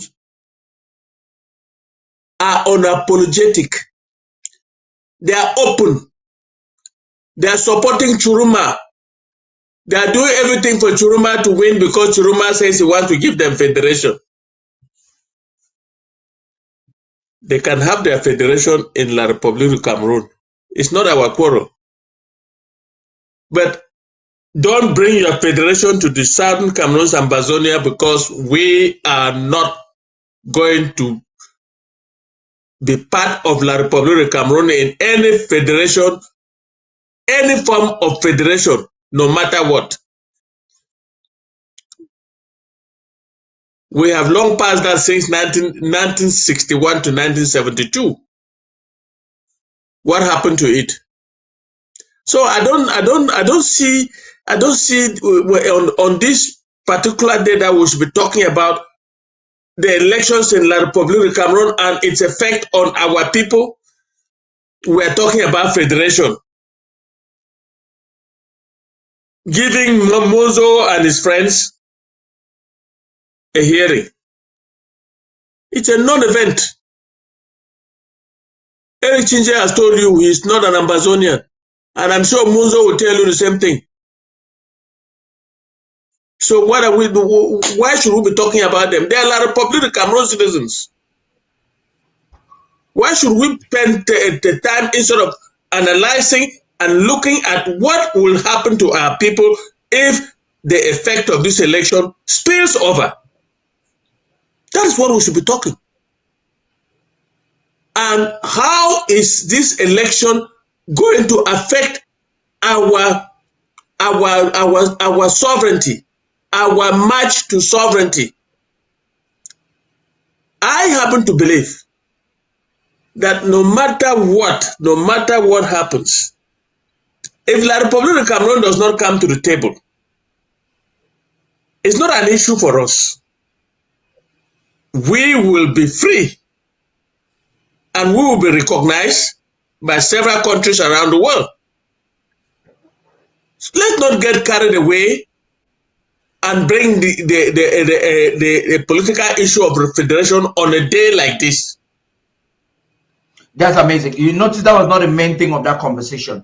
The main thing was the fact that the supposed joining had to do with, it was not by, You see, Muna said something. We were not conquered. We came out of a free will, which was Can I finish my train of thought? Can I finish my train get of it. thought? Right. So I heard somebody mention the Muna. Muna is a traitor, open and capricious. He may be, people may adore him that he's a learned this and that. He's my colleague. He's a learned this and that and that and that. Transparency International and so on. He has traveled a lot. But Muna does not know any politics. About Muna? Yes. He doesn't know any politics. And we should not even consider him an Ambazonian because he's not. That's true. Yeah, Barrister Mbeseha, I want us to talk about this church, the need why the church has to be locked down today. I have to understand that we are not just trying to, or the people or the government is not just trying to restrict worship. What is the strategic importance for the church to stay locked down today in honor of national interest? Let me say this. Before I get to the church, let me just go back. You talked about the electoral fraud. You see, the whole system in Cameroon there is orchestrated, designed to be a fraud. For example, Cameroon is one of the few countries in the world that does not deal with a single ballot system. What is a single ballot system? It's a system where there's only one ballot paper. All the 12 candidates, 10 candidates, or whatever number are written there. You take that piece of paper, you tick the one that you have chosen, and then you put it into the box. That piece of paper, you flap it through a computer, it will read that thing within seconds. But Cameroon does not do that. They have 12 candidates. They will print 12 different pieces of paper with different colors. Not by mistake, but by design. Because as of now, they tell you, okay, go in there, vote for CPDM, come out with the rest of the 11 other pieces of papers. Once you see that you come out with the papers that you have not put in the ballot box, we'll pay you 10,000. We'll pay you an amount of money. That's fraudulent. It is so clear. And it is difficult to avoid. It is difficult to control. That's the first step. Then, your question goes to the church. You see, the church, not going to church is a security advisory. It's something that you should just take it lightly. Because unless I'm wrong, but I'm sure that I'm not wrong, a church is not a building. A church is a community of people who come together to pray. They can play in an open field. They can play anywhere. That constitutes a church. But most importantly, God is not found in the church. There's no God sitting in the cathedral somewhere or in the monastery somewhere for you to go and talk to him there. No. God is within you. And so going to church is not where you're going to meet God sitting there to receive you. You can stay home, or you should stay home and pray wherever you are. It is in your best interest to be safe. Why? Because we know there are uncontroverted things that we cannot deny here. In this struggle, we will have on the ground what we call Atanganji boys, who will do havoc anywhere to lay the blame on our security forces. The examples are there. Remember what happened with Mother Teresa's school in Kumba. What happened? Who killed those children? It turned out it was well orchestrated by the government. Garbu is there. They recruited people, gave them arms. They went there, did all what they did, and they wanted to put it on Ambazonians. So that is the truth. That's the background. They are prepared to do anything to lay, if the election fails, they blame it on Ambazonians. They say, well, you disturbed the election, you killed somebody. And who knows who dies? It could be a bullet. It could be a hammer. Somebody will die. It could be you. It could be me. It could be a child. It could be a wife. It could be a daughter. And so it's a security advisory for your own sake. Going to church is not where you find God, I've just said. God is everywhere. But even if you miss a church session only one day, this Sunday passing, you're not going to go to hell just because you didn't go to church. God does not say that if it's Sunday you want to go to church and there's danger, you must go across it to go and pray to Him. God will meet you in your house. And so that's the most important thing. It is for your own safety, because Ambazonian soldiers, the fighters, the ASAs, who don't have the security to guard everybody to church. Just like we talked about school, don't have the police and the gendarmes to put behind every child going to school. The security is yours. Falls in the church. The priest, the pastor, the bishop will not be spared. He or she will die. To forget, when this thing started, the first victims of the war in Moyoka was a priest. In Mamfe was a priest, a Kenyan priest. They killed those people. So bullets don't recognize, don't identify people to say you are the priest, you are the pastor, you are the fawn, you are the king. The fawns have also died in this struggle. So for your own safety, stay home. Stay home. And so that is what it is. It is better for you to be safe, than to take the risk, because the ground is so dangerous. Again, I emphasize, we have Atanganji boys left and right, whose boys are very, very wicked by them because they want to shift the blame on someone else. So it's a security advisory. To be safe, stay back home. But if you venture to go out, a stray bullet or a spear enters your stomach or your chest, don't blame it on us. We have done our duty. We are advised to. We have informed you of the danger. We are not responsible for that. Don't come and say, ASA killed me. They did this to me. No. Be careful with yourself. If you are not careful with yourself, unless you help yourself, God will not help you. You cannot see fire run to you and think that God will come from heaven and help you. You cannot see fire and then jump into you and think that the bishop or the archbishop will help you, or the pastor, whoever it is. Your own security first, security of your children, your family first. Be safe. And know that God, in fact, God listens to prayer when it is silently done in your private room. Go into your room, lock the door, and pray. It's so written in the Bible. Over to you. Before I come to you, Commander Elvis, let's hear this coming in from one of the counties in Ambazonia, the state. Yeah, ada selalu mamede fudonga, any commander, any general, any mamede, any small picking. We busy for this Ambalan. Abisho said today now Friday. We're starting from tomorrow. Na election will go for after tomorrow na Sunday.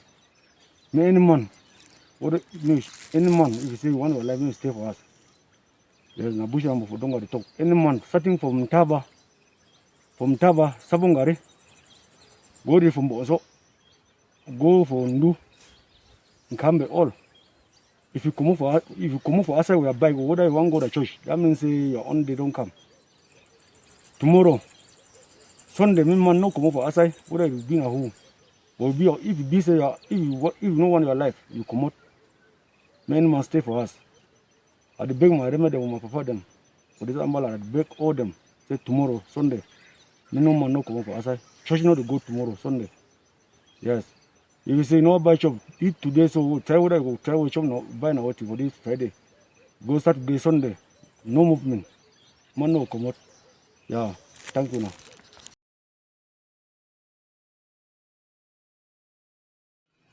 So you've heard it. Just other updates coming. From Bamenda, we told that they were giving 5,000.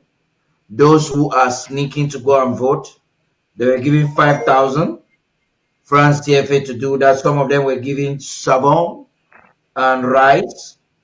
We're telling you, you don't want to put your life at stake for 5,000 francs CFA. With the inflation, what can that even buy? And the rice and savon will not help you. So we are here today just to caution those who are watching us at the home front. We understand that you're at home today. This is part of a service for you today. You've heard Barrister Mbeseha encouraging you to just stay at home and to pray and to respect this boycott as a strategic way to protect your life, because there are very high chances that there could be some crossfire between the Ambazonian State Army and the colonial government forces that have been deployed to kill anyone who chooses to obstruct their way. Commander Elvis, what's the relationship with your understanding, between the Ambazonian State Army, the church, and the civilian population as we speak right now? You've given to us some interesting updates. We're looking forward to get those images. I wish you can send them to me so I can stream it to the people now before we end this program. But what's that relationship between the Ambazonian people and their state army? Please talk to us, Commander Elvis. Yeah, If you have some of those actually, images, you can send them to me, please. I'm looking forward to that. yes. Back to the images. As you understand, the network back home has been tampered with. So we await those results, those videos, but they would come momentarily. As it concerns the relationship between our Ambazonian State Army and our Christian brothers and sisters, who, thank God, the majority of Ambazonians, we have worked hand in glove. They, again, are the civilian population who make up our number one line of defense. For those, we want to thank them for their tremendous sacrifice and their service to our great nation. We implore them that guns alone do not fight this. Guns are just used as backup. Their intelligence is worth, praising, and we just want to assure them that there is greater benefit that they will reap from making sure that our Ambazonian State Army are safe, and we all see these to an end. We are not going to leave anybody behind. So all of us are going to enjoy the fruits of a prosperous Ambazonia, a healthy Ambazonia, one that incorporates all aspects of our well-being. We want to make sure that our people live to the highest standards. That is why we are fighting so desperately, like our lives belong or depend on it and nothing else.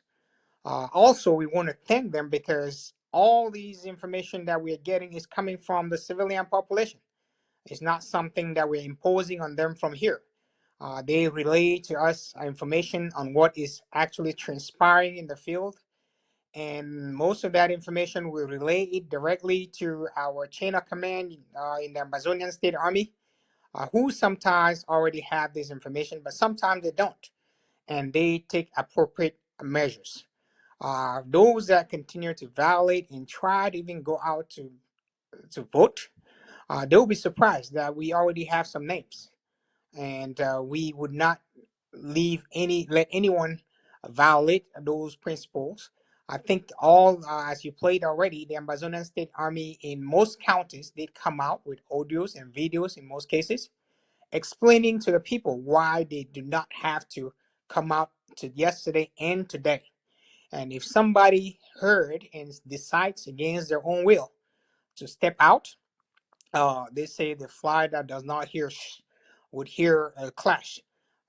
Most likely they will be able to hear the clash when it comes, because that will be their own verdict of justice that will be rendered to them.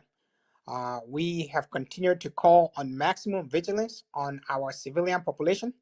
So if anybody, like Barrister Mbeseha has said, if you're hoping to go to heaven, it's not today that not going to church is going to stop you from going to heaven.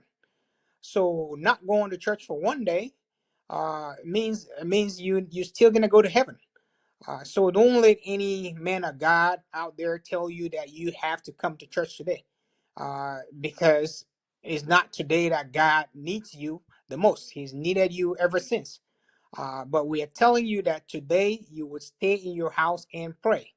And anybody that goes out there wants to experiment with his life, well, you're going to have yourself to blame. The Ambazonian State Army has their eyes and ears in every corner of Ambazonia.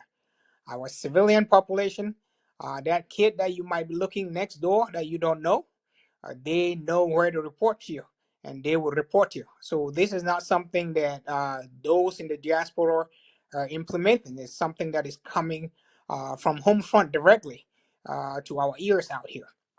So, Director Paddy, we would continue to hold our forces to the highest ethos, making sure that they continue to follow those values as they implement these hash measures that they have fought so hard, implementing a very long lockdown that has been very successful to its final days. And if Issa Chiroma decides or succeeds to win the Republic elections, well, that just gives us an opportunity to be able to kick them out of our land completely, because for sure there will be a lot of chaos out there. And when there's chaos out there, they're bound to withdraw their terrorists from our land to go and defend, hopefully, Paul Biya and his village. And we are in the maximum state of alert. That's why we're even calling on the civilian population as well to provide our Ambazonian State Army with the resources that they need. They would need a lot of food. Make sure you get them some food. They will need a lot of moral support. Pray for them while you're in your houses. They will need a lot of spiritual guidance. Make sure you go out there and you bless them when they go out. Give them the blessings of the land, so that when they come back, they're coming back with nothing short of victory. We are all tired of being in bondage for all these years, and we cannot continue. We have decided that something must kill a man. And if that's something that kills a man be the blood that would free our people, so be it. That is the highest price that you can pay for freedom. And our state army are willing and ready to offer that greatest sacrifice to defend and protect the people, defend and protect its integrity, her territory. And so we are behind them. So again, this is a rally call for all and sundry to remain in a maximum state of vigilance. You see something, you say something. If you see anybody going out there in the election poll, call the nearest Ambazonian State Army. If you cannot reach them, report to ABC Amba TV, and Director Paddy will make sure it reaches the right quarters. At the ANSC, that's the Ambazonian National Self-Defense Council, we have all 13 counties. Their defense cheers are there present. The Ambazonian State Army from all those 13 counties are there present. And I want to also assure the Ambazonian State Army that their sacrifice does not come without any benefits. During the conclave that just passed, there were resolutions that were strictly taken to make sure that post independence, that they are properly taken care of, that their families are properly taken care of, and we would make sure that they remain, I would say, at the epicenter until we completely eradicate La Republique from our territory. And all those benefits that have been promised to them, be it financial, education, making sure they go to school, making sure their families are compensated, as long as you stand under the umbrella of the Ambazonian State Army, you respect your chain of command, you follow orders, those benefits await you. And I can assure you that Ambazonia will be a great nation already, Director Paddy. And our state army, as you saw during their first October celebrations, presenting our colors in grand style, we cannot wait to get there. And now is the moment. So let's all ride on. Over to you. Amazing. Barrister Fru, this is the dashboard, and this as we navigate towards the close of this election. I want us to talk on media manipulation and Cameroon's choices. Nsoh was strategically removed from this equation. I am asking myself question, why will Ndamjoya's wife not partner with Chiruma? Why will Bello Boba not partner with Chiruma? Here we have an opposition of over 12 candidates, if I'm not mistaken, of close to 11 candidates trying to fight a President Biya that has logistics, that has a proper instrument. In my analysis, Barrister Fru, Barrister Mbeseha, I think Joshua Osing is working for Biya. I think that this young man, Iyo Ibrahim, is just a distraction to make the people of Douala feel like, okay, they have a representation. I know that Cabral Libi is an enabler. He is not a politician. He's just there to facilitate the doings of the colonial administration. Bello Buba Maigari, in my opinion, even until this day, is a disgrace considering his age and the fact that he will not want to partner with Issa Chiruma. The others, Muna Akere, is also an apology. I'm just trying to look at this dashboard. You look at it very well, you realize Cameroon is playing the same card over and over again, ensuring that the so-called opposition is totally weakened. I think the reason why they would tell Muna not to join a coalition, because the two of them, because they want to legitimize the fraud by saying that there is a Southern Cameroon or an Anglophone representation. But whatever they are doing is really a farce. Barrister Fru, please. Yes, Paddy. I can tell you that Cameroon is cursed. Cameroon is cursed. First, Mr. Paul Biya floats the whole country with more than 350 political parties. A small country of less than 30 million people. Second, you have a series of people running for presidential election. And nobody wants to form a coalition with anybody. It's a curse for that country. It is a curse because if these people joined together and came up with one candidate or even two candidates, there's no country where you have one unified opposition candidate. No, but at least one or two people run against this man. They will not water the votes the way 11 people would have done. Luckily for them, I would say luckily, the political parties that are not part of this charade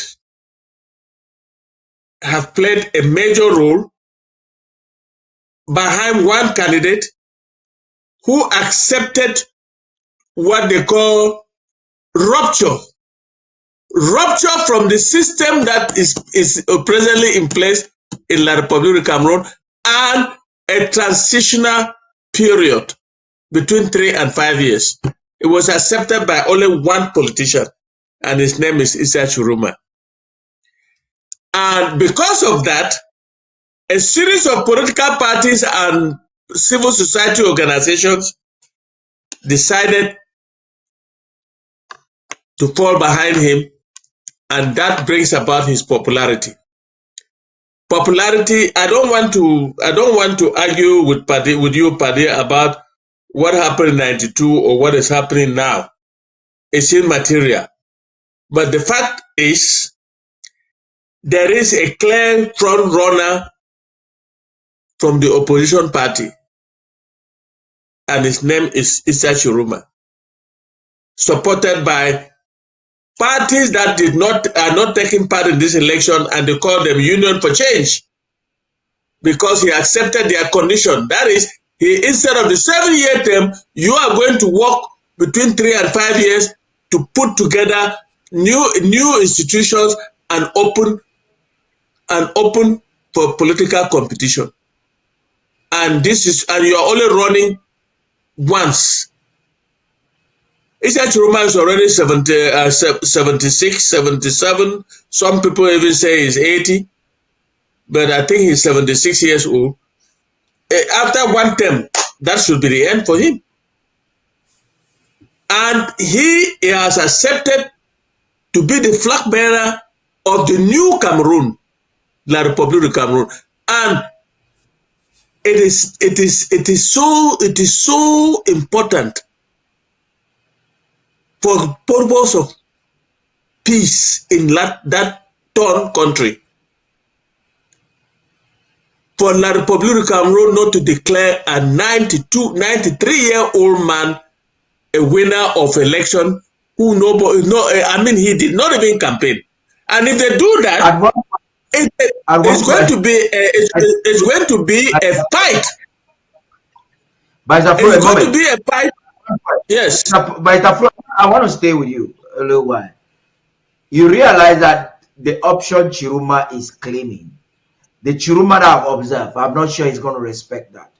I have had an opportunity to talk with his campaign, and probably, I don't know if they are chickening out of the conversation we have proposed with them, but Muna also made a proposal.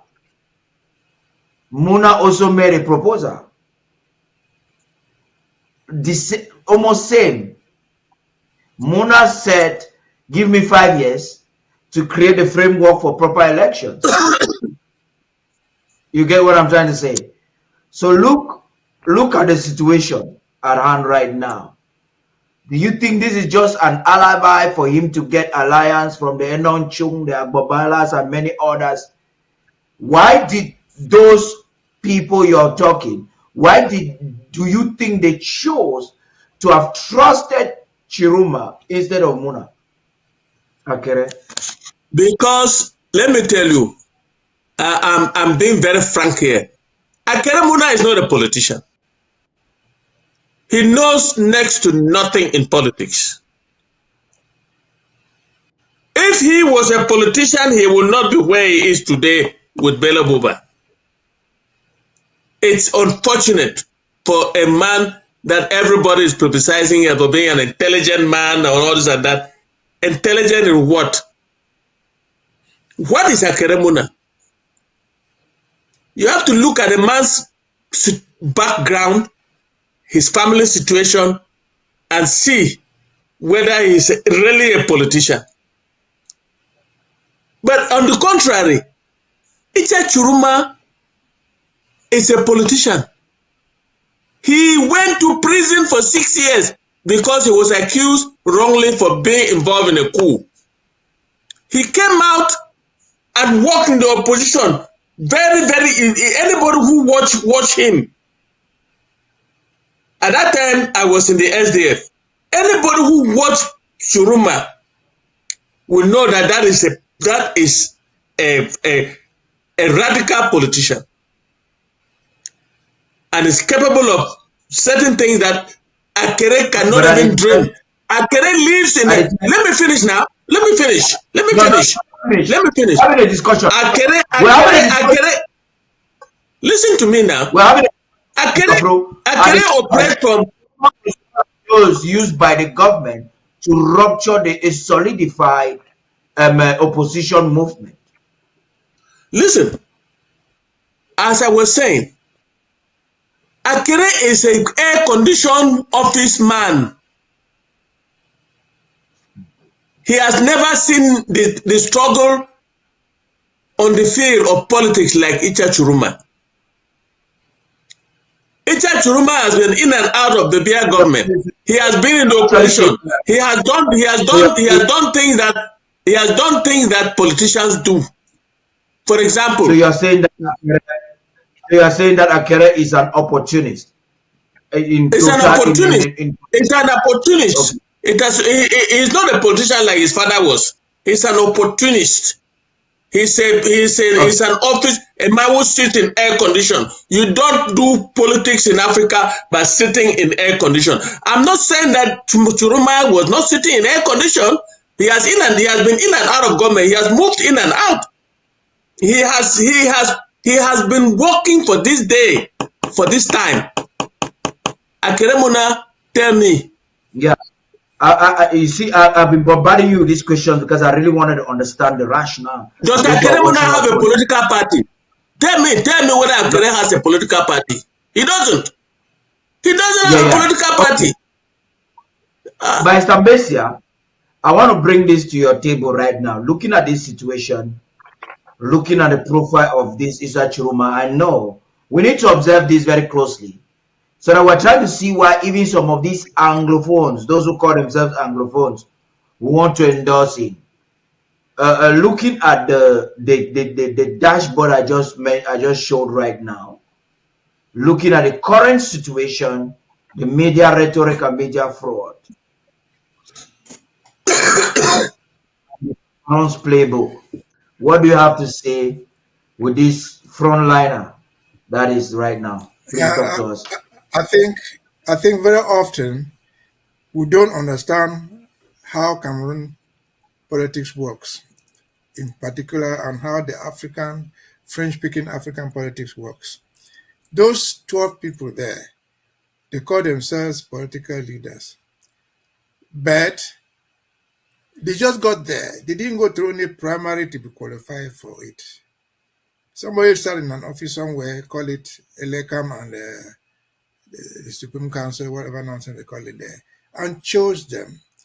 They are not chosen by error. They chose them knowing that these are people who want to run against their incumbent. The Constitutional Council and Elekam are the CPD.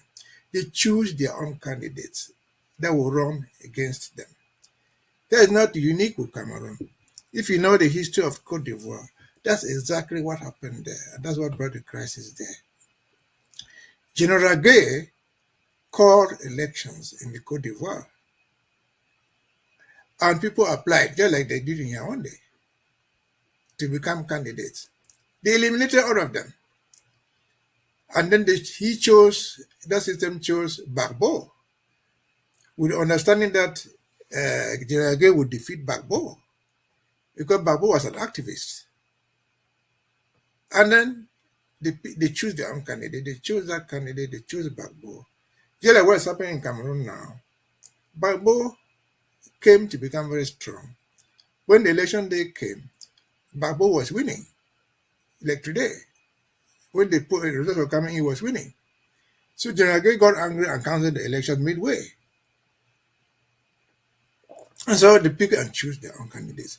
The question you ask is, why are these people not uniting? They are not uniting because elections at that level, at this level of 12, it's a fortune for them. The government, the state, sponsors those candidates. They pay the money officially. I think I was told at least 15 million-ish. For being a candidate, you're not required to give back an account of how you spend the money. So a guy like Mutumba, whatever they call him, will never say 1,000 francs. You give him $1 million, what will you do? It's a fortune. I know a friend of mine who ran in 1997, I think, elections. And then he put out his candidature as a presidential candidate. They gave him money. Yeah, they are giving these guys. He went to Boya, I know him is my friend. He bought his plot and built his house. He didn't even go out to campaign anything. And so it's a money-making venture for them. And so that is how politics is run in Cameroon. And the question you were asking, why Akere did not do this, did not do this, did not do that. Even though Mr. Nsoh would not want us to talk about federalism and so on and so forth, there are special reasons why they do those things. Akere is not a politician. I heard you talk about 200 parties, 50 parties are supporting some candidate. There are parties over who? Anybody can write his name, have friends who wrote their name and call themselves parties. They have nobody, but they call themselves parties. Because if they join Paul Biya now, they give him money for campaign. If they join if they join, Chiruma, they give him money. I say you brought a party to support Paul Biya, you brought a party to support Chiruma, a party of yourself and your wife, or just yourself alone. They are not political parties. They are fortune seekers in politics. That's just what it is. But talking about Akere, as Mr. Nsoh says, he doesn't have a political party. He doesn't even have a political party at all, even of himself and his wife. He hasn't got anything like that. He was just sponsored by some people. And then he thought that he could go and run. Even those people who sponsor him abandoned him because they didn't want him to talk about unification with any other party. And so he has no party. But back to Chiroma.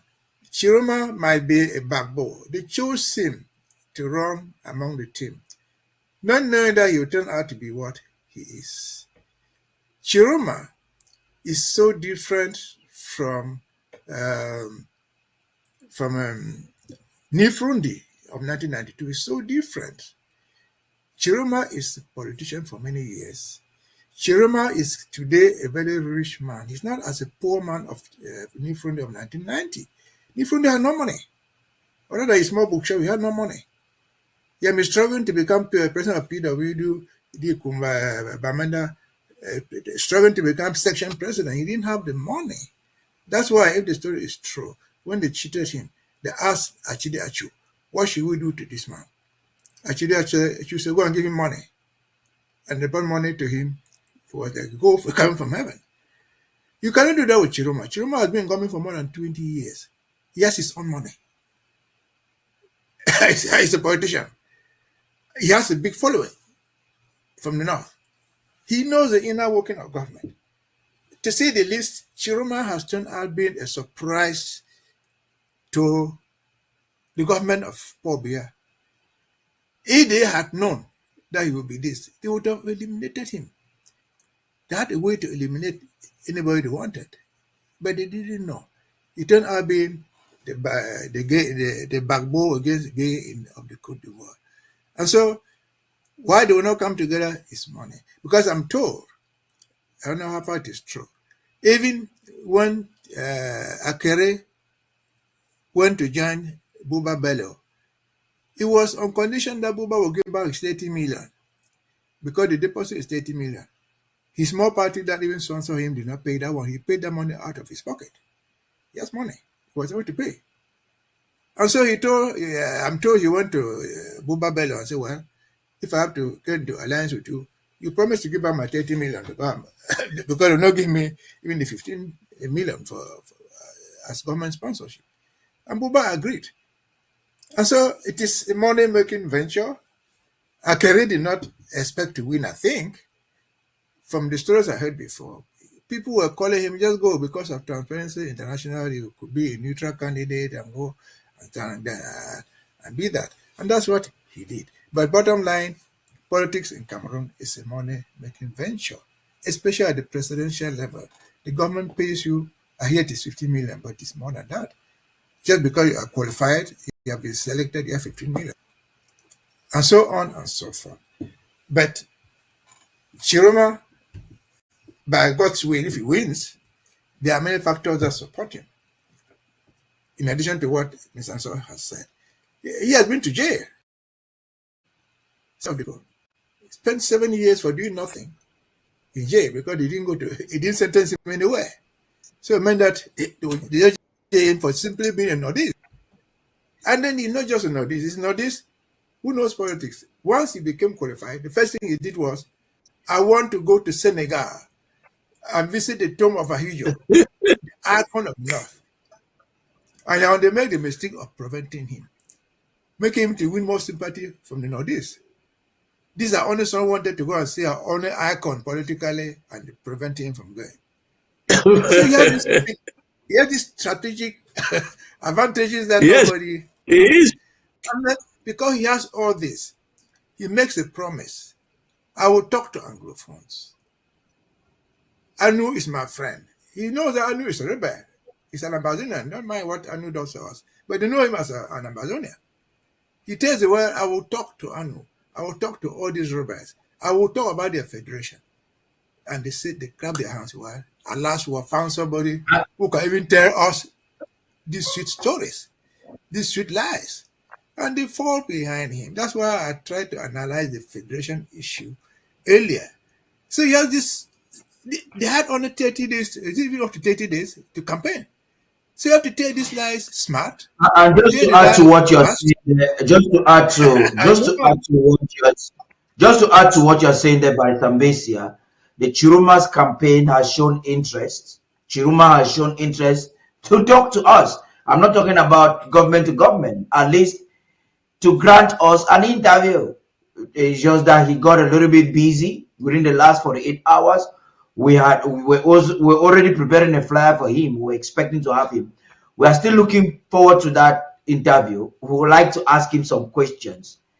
Now, he should not be talking only to enablers. We want to know from his policies what he intends to do. Yeah, Paddy, right.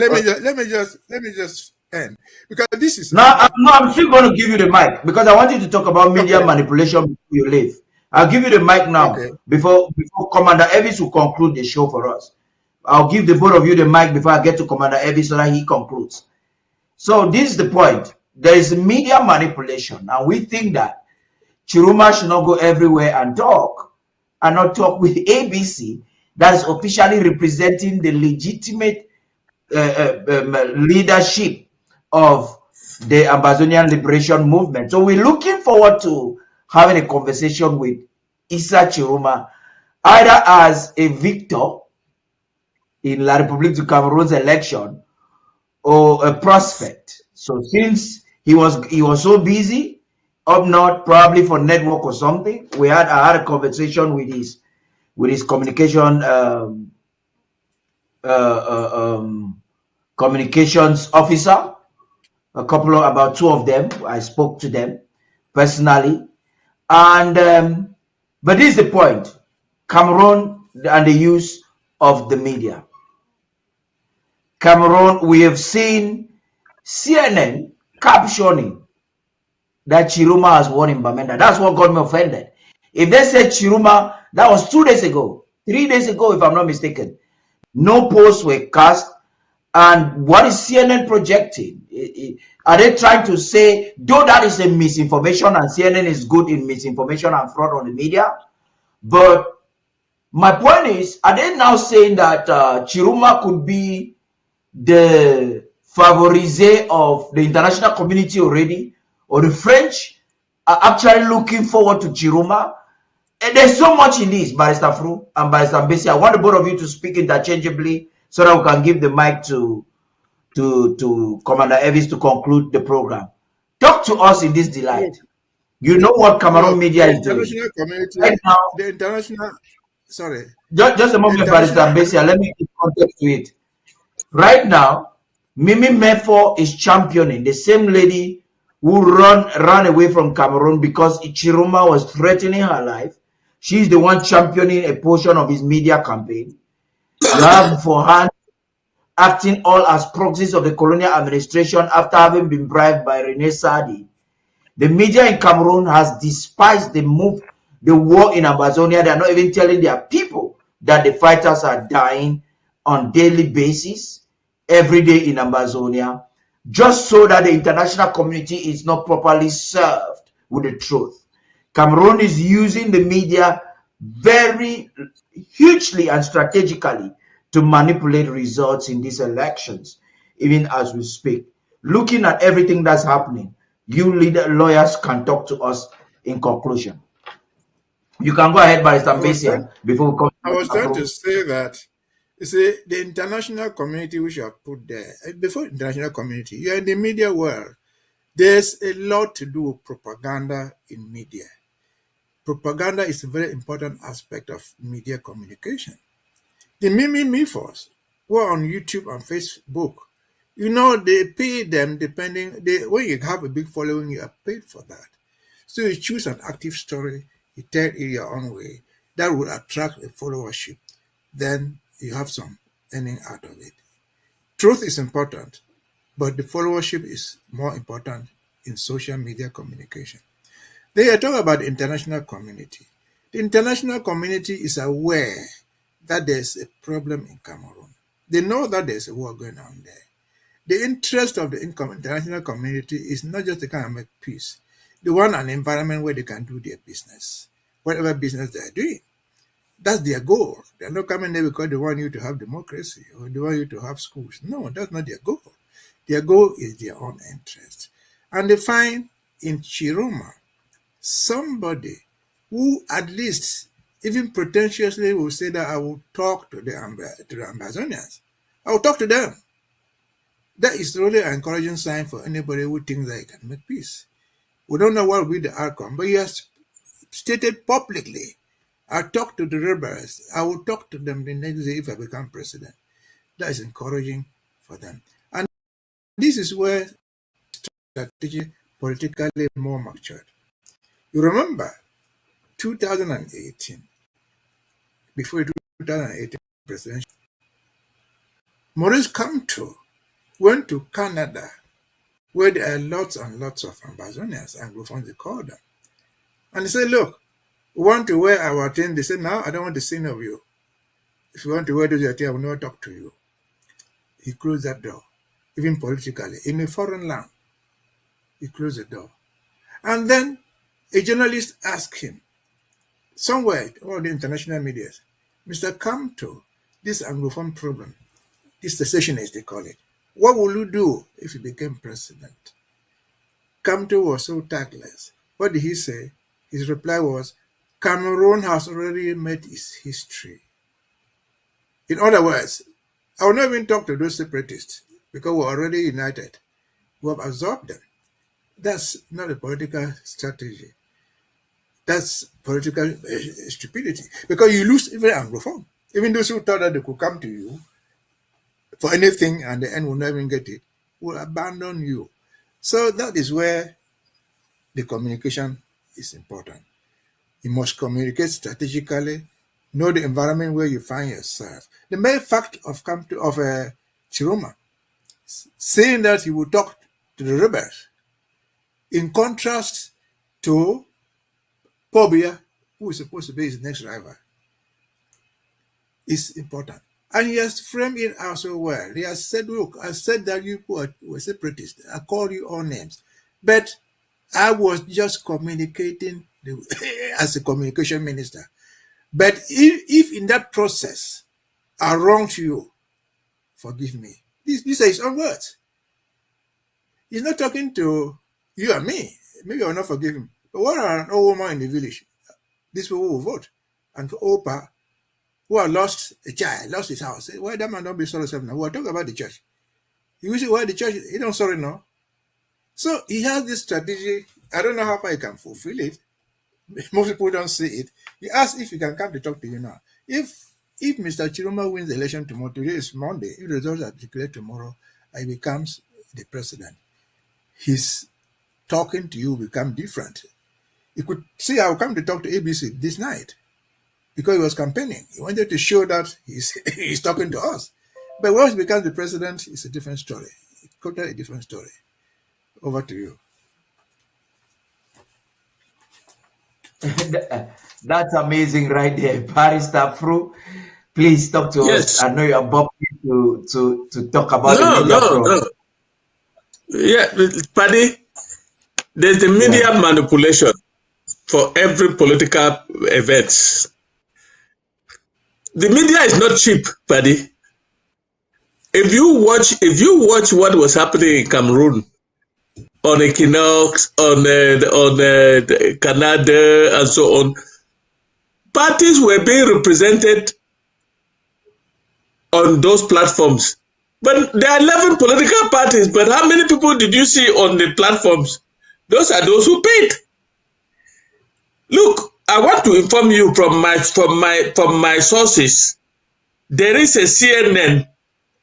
There is a CNN reporter on the ground. There's a CNN reporter on the ground, has been there for about 3-4 days. And what I saw was a projection made by CNN. And if you call CNN fraud and so on, I wouldn't know because you are in the media world, I'm not. But I'm saying that most of these American networks don't do projections stupidly. I don't know whether they projected. I don't know whether they projected him winning the election or they projected him winning in Bamenda. That's not. I didn't hear anything about Bamenda. I know that the projected winner of the presidential election in Cameroon, according to CNN, is Sisha Churuma, because they are on the ground, and it would turn out to be a scandal for CNN and affect its ratings if it is not true. I'm not saying that it will be true. I'm not saying that will be true, but those are projections. When at the end they will say we can now confirm. Let me give you information why that is happening. The network that Union for Change and Churuma have put together with the present technology,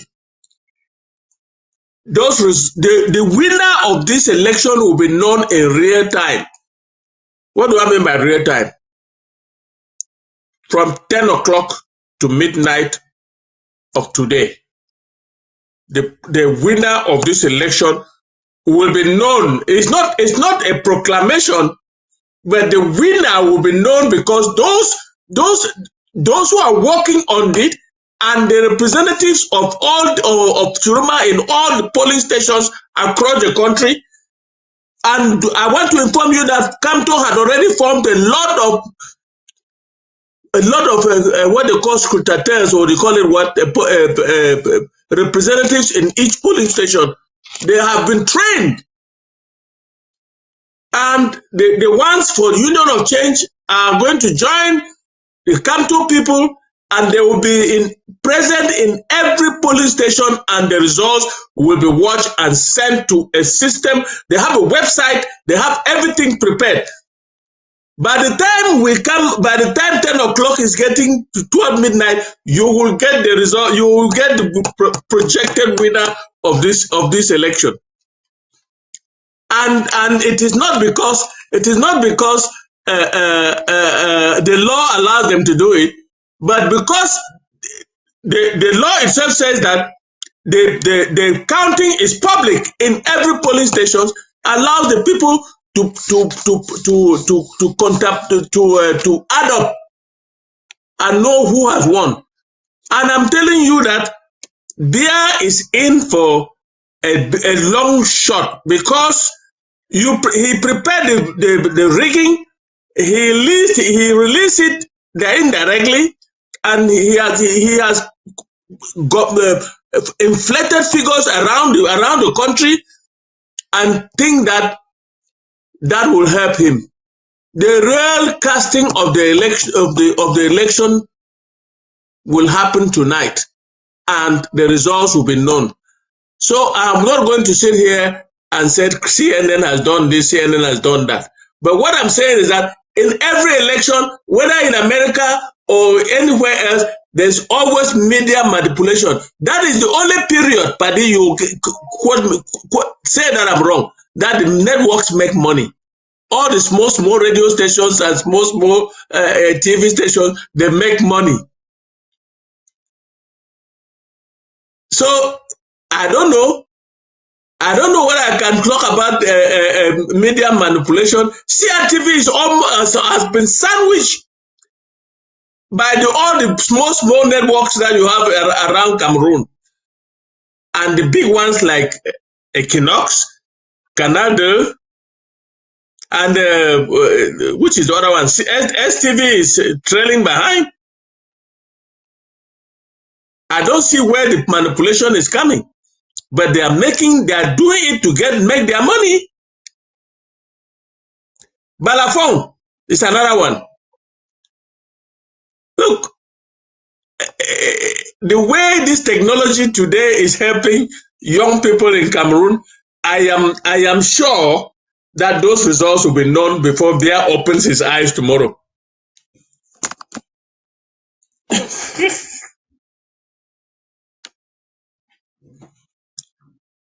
Are we there? Are we still there? Yes. Yeah, but Paddy, just a second. I'm not trying to dispute. Paddy. Yeah. You didn't hear Paddy, me? I forwarded something to you. I'm not trying to dispute you, but I want you to look at this caption so that we can talk about it. I want us to look at this caption. This is captioning from CNN. Issa Chiruma wins election in Bamenda. This was sent out 3 days ago. So the point is a strategic choice of words. No, that is wrong. That is wrong. That is wrong. Election in Bamenda, Cameroon. And this is what I'm saying. Wrong. Okay. You're saying Bamenda, Cameroon. Listen, Bamenda, Cameroon. Because I think situating Bamenda in this portion is a strategic attempt to undermine our plight because they know Bamenda has boycotted the elections. And this is the fraud that comes from CNN that you wonder how and why most of the time. That's the unfortunate part of it all. Yeah, but Mbeseha, you want? Yeah, I wanted to let you know, you and Mr. Nsoh, I've just forwarded something to you. The mission doctors have developed something to follow election live. So after this, you just go open it, click it open, and you see the results coming in live. Yeah, good. Yeah, I know. The sad part is Issa Chiruma. And that is the work. And that is the work of Mr. Mbeseha. That is the work of technology today. Yes, I said I've just forwarded it to you. Go to your. But it's the point. Now doing that, I'm receiving information from Victoria that internets have been shut down. People are trying to use VPN to get into the internet. So whatever you're trying to do, Atanganji is also tonight going to tell people that any information that's coming in. The point is, just a moment, Barrister Fru, let me finish. Every argument that you people have said is correct. My point to the people of French Cameroon, are you guys willing to fight? Are you ready to fight? Because they have brainwashed you to think that when you see Atanganji is talking with so much arrogance, it's because they feel that you guys have been actually manipulated enough to think that you don't have the power enough to fight them. Which the people of Southern Cameroon demystified that rhetoric. That Bia cannot be beaten. Atanganji cannot talk like that in Bamenda. So I'm asking you in Douala, in Yaoundé, in Marwa, in Garwa, are you guys ready to fight? Are you willing to fight for Issa Chiruma? If you are not willing, then forget about it. Go ahead. Paddy. Yes. Paddy, let me give some information that we may not have. These young people that I'm talking about who have been well trained and distributed around Cameroon they knew that the Ministry of P&T will shut up the internet from coming from them, and they know that VPN has to have a sponsor around those countries. They have chosen. They know the countries that they have chosen to get their VPN, and they are using the VPN effectively. Those results, like Barrister Mbeseha has just said that they are going to be known with or without P&T from Cameroon.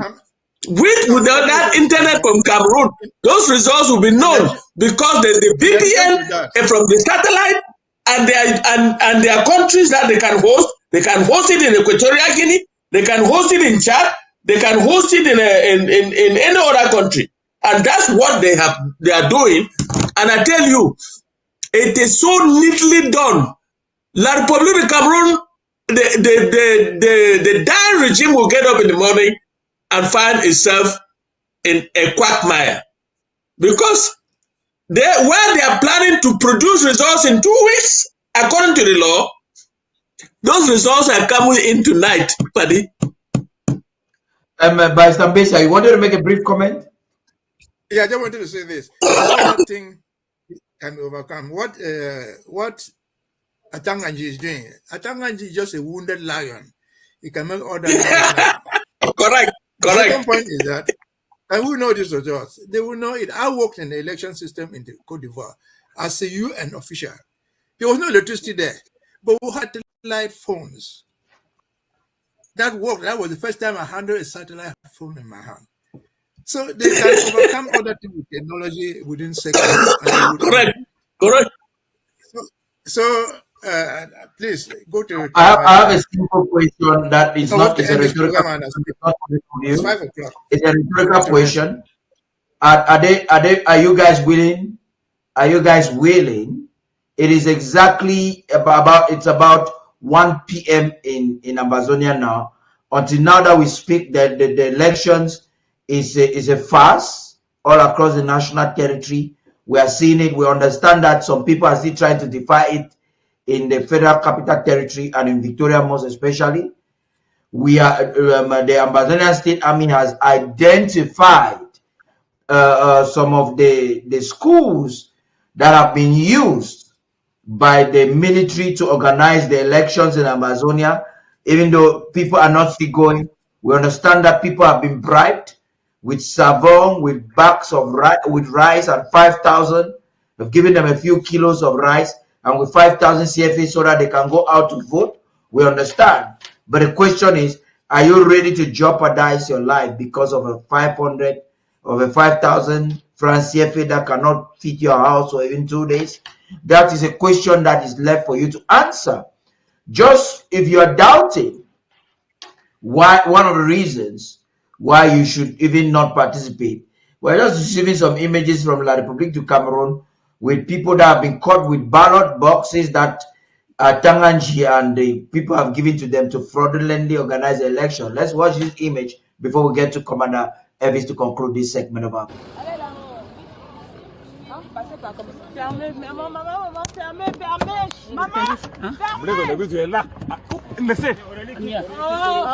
Laissez. Je vous filme. Non. Allons sur ça. Je vous filme. C'est moi. Ok, d'accord. C'est moi. Donnez. Non. Blaise de table. Non. Je vous filme. Faut que ça s'arrête. Demandez-moi la voiture ici. Et vite. Blaise. Non, laisse-moi. Ngongo. Blaise, c'est le table. Ngongo. Koleba. Blaise. Koleba, t'as vu cette semaine? Blaise, c'est que zone teman. Ngongo. Dibé fama bimi. Ngongo. Blaise. Ngongo. Ouvre là. Blaise. Yotako. C'est pas mon problème. Je vous ai dit que ça va se passer comme je veux. Blaise. Oui. Blaise. Oui, je sais ce que j'ai dit. Il n'y a pas à bloquer. Oh!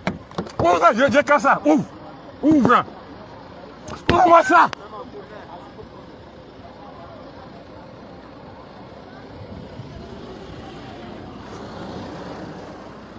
Enlevez la voiture d'ici. Enlève la voiture ici. Non. Enlève-moi la voiture ici. Laisse ça, s'il te plaît. Qu'est-ce qu'il y a? Oui, Laisse on ça. se filme. Laisse ça. On se filme. Oui. C'est ce que tu es en train de faire, je ne suis pas d'accord. Je n'en descendrai pas. Blaise. Aïe.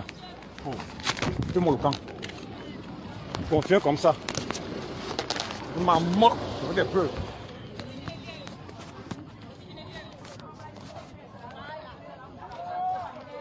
Voici les preuves. So those are the bulus, and you can hear he was talking. Let's listen to what he was about to say before we cut it. Proof of election rigging. Voici les preuves. C'est ça. Tu as vu?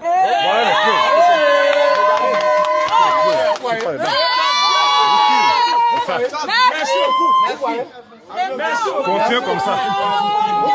Aucune procuration ne rentre ici, c'est bien le début de qui le dit. Voici les preuves dans votre voiture.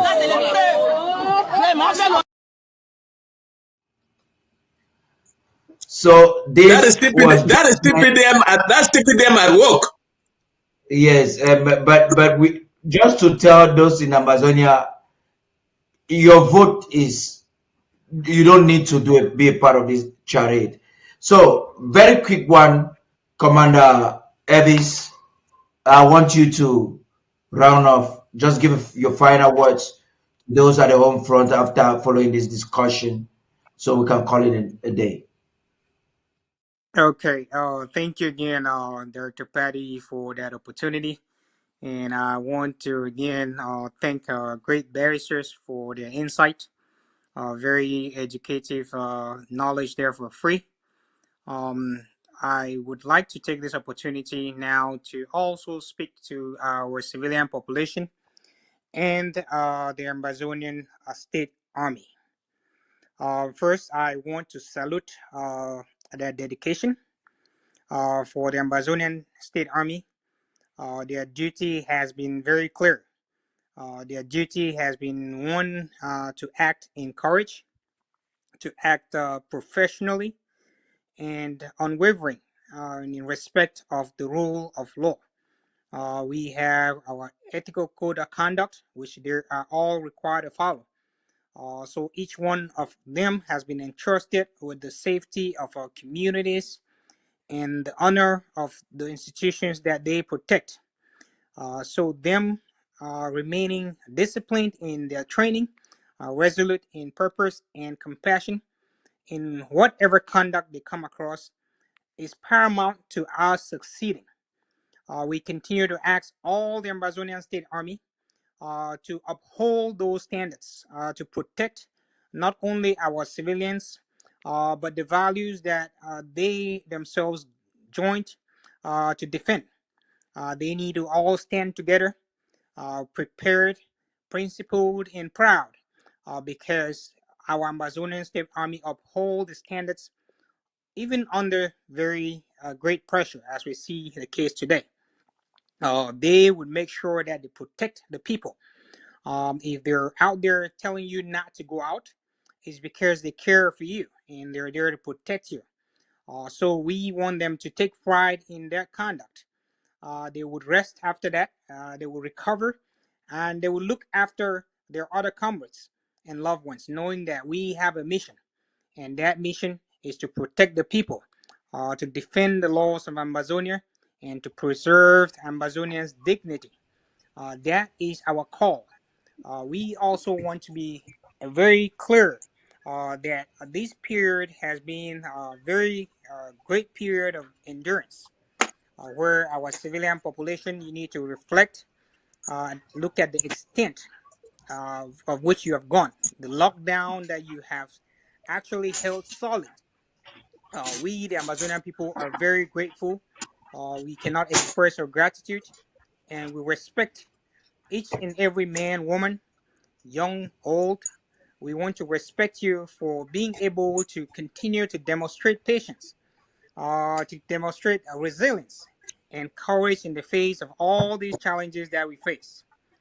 Your strength throughout this time and composure has not only given us that testament, but it stands very strong as an unbreakable spirit of our Ambazonian people. So the Ambazonian National Self-Defense Council wants to recognize your sacrifice and the sacrifice of everyone that has been made. There have been quiet acts of discipline that have been made. Those reports that you have sent secretly to be able to apprehend some of those hoodlums that have gone, that have broken the law. We want to thank you for those quiet acts of discipline. The care extended to even be your neighbors, the unwavering faith in a brighter tomorrow. These are all qualities that define the very essence of our shared identity. And those are the values that we stand for as Ambazonians. So thank you again. As we navigate these great moments in our history, we ask that you remain guided by the principles of peace, compassion, and mutual respect. The difficulties of today, of course, must never erode our hope, because as we see that opportunity coming up in Ambazonia, it is a hope for us that our tomorrow is brighter. In Pidgin, they say you don't ding beef now, so you feet touch the baby siam, which means we are getting closer. But again, that strengthens our resolve, which is to build a better future on justice, dignity, and of course, the opportunity that is there for all of us Ambazonians. So today, let everyone home remain in a place of safety and solidarity, and let every heart hold fast to the belief that the dawn of a new day is near. Together, through patience and the strength of our dedication, we will lay the foundation for a lasting peace and a future worth of the sacrifice that so many have made. We can only ask that may the peace and wisdom and the courage of those our heroes that have gone before us, may they stand tall with us as we fight this final battle. Again, that call for vigilance is there for all the families. That we want to thank you for your service. Be vigilant through this difficult period. Take care of your neighbors. You see something again, you say something. The Ambazonian State Army is there in all 13 counties to defend and protect you, defend and protect your interests. They are your sons, they are your daughters. Defend them, protect them, keep them safe for a better Ambazonia. So thank you, Director Paddy. That is my last word to our people and our Ambazonian State Army who have been called to action. Are you? Say something, say something. Barrister Fru, Barrister Mbeseha, thank you all very much for opting to be part of this Sunday morning, afternoon program. Day Cameroon is hoping they would have some change after close to 4 or 5 decades of mayhem. I want to thank all those who have tuned in on Facebook and on YouTube, and particularly at the home front, and your feedback has been taken into consideration. We are covering the events on the ground very closely, and probably in the course of the day or tomorrow we'll bring to you some necessary updates. We are reiterating the government position as far as this election is concerned. Enablers could opt to participate, but we think that it is a wise thing for you to stay at home. We're thanking all those who have opted to stay at home. We understand that churches are not on, the places are closed up, and that is quite delightful. If you happen to have forgotten Ambazonia's position, I will conclude with this video that tells you where Ambazonia stands as far as this election is concerned. Until next time, it has been Tarh King. Stay tuned. Fellow countrymen and women at home, as Yaoundé prepares its so-called elections, let the world be reminded there are no Republic du Cameroun elections in Ambazonian soil.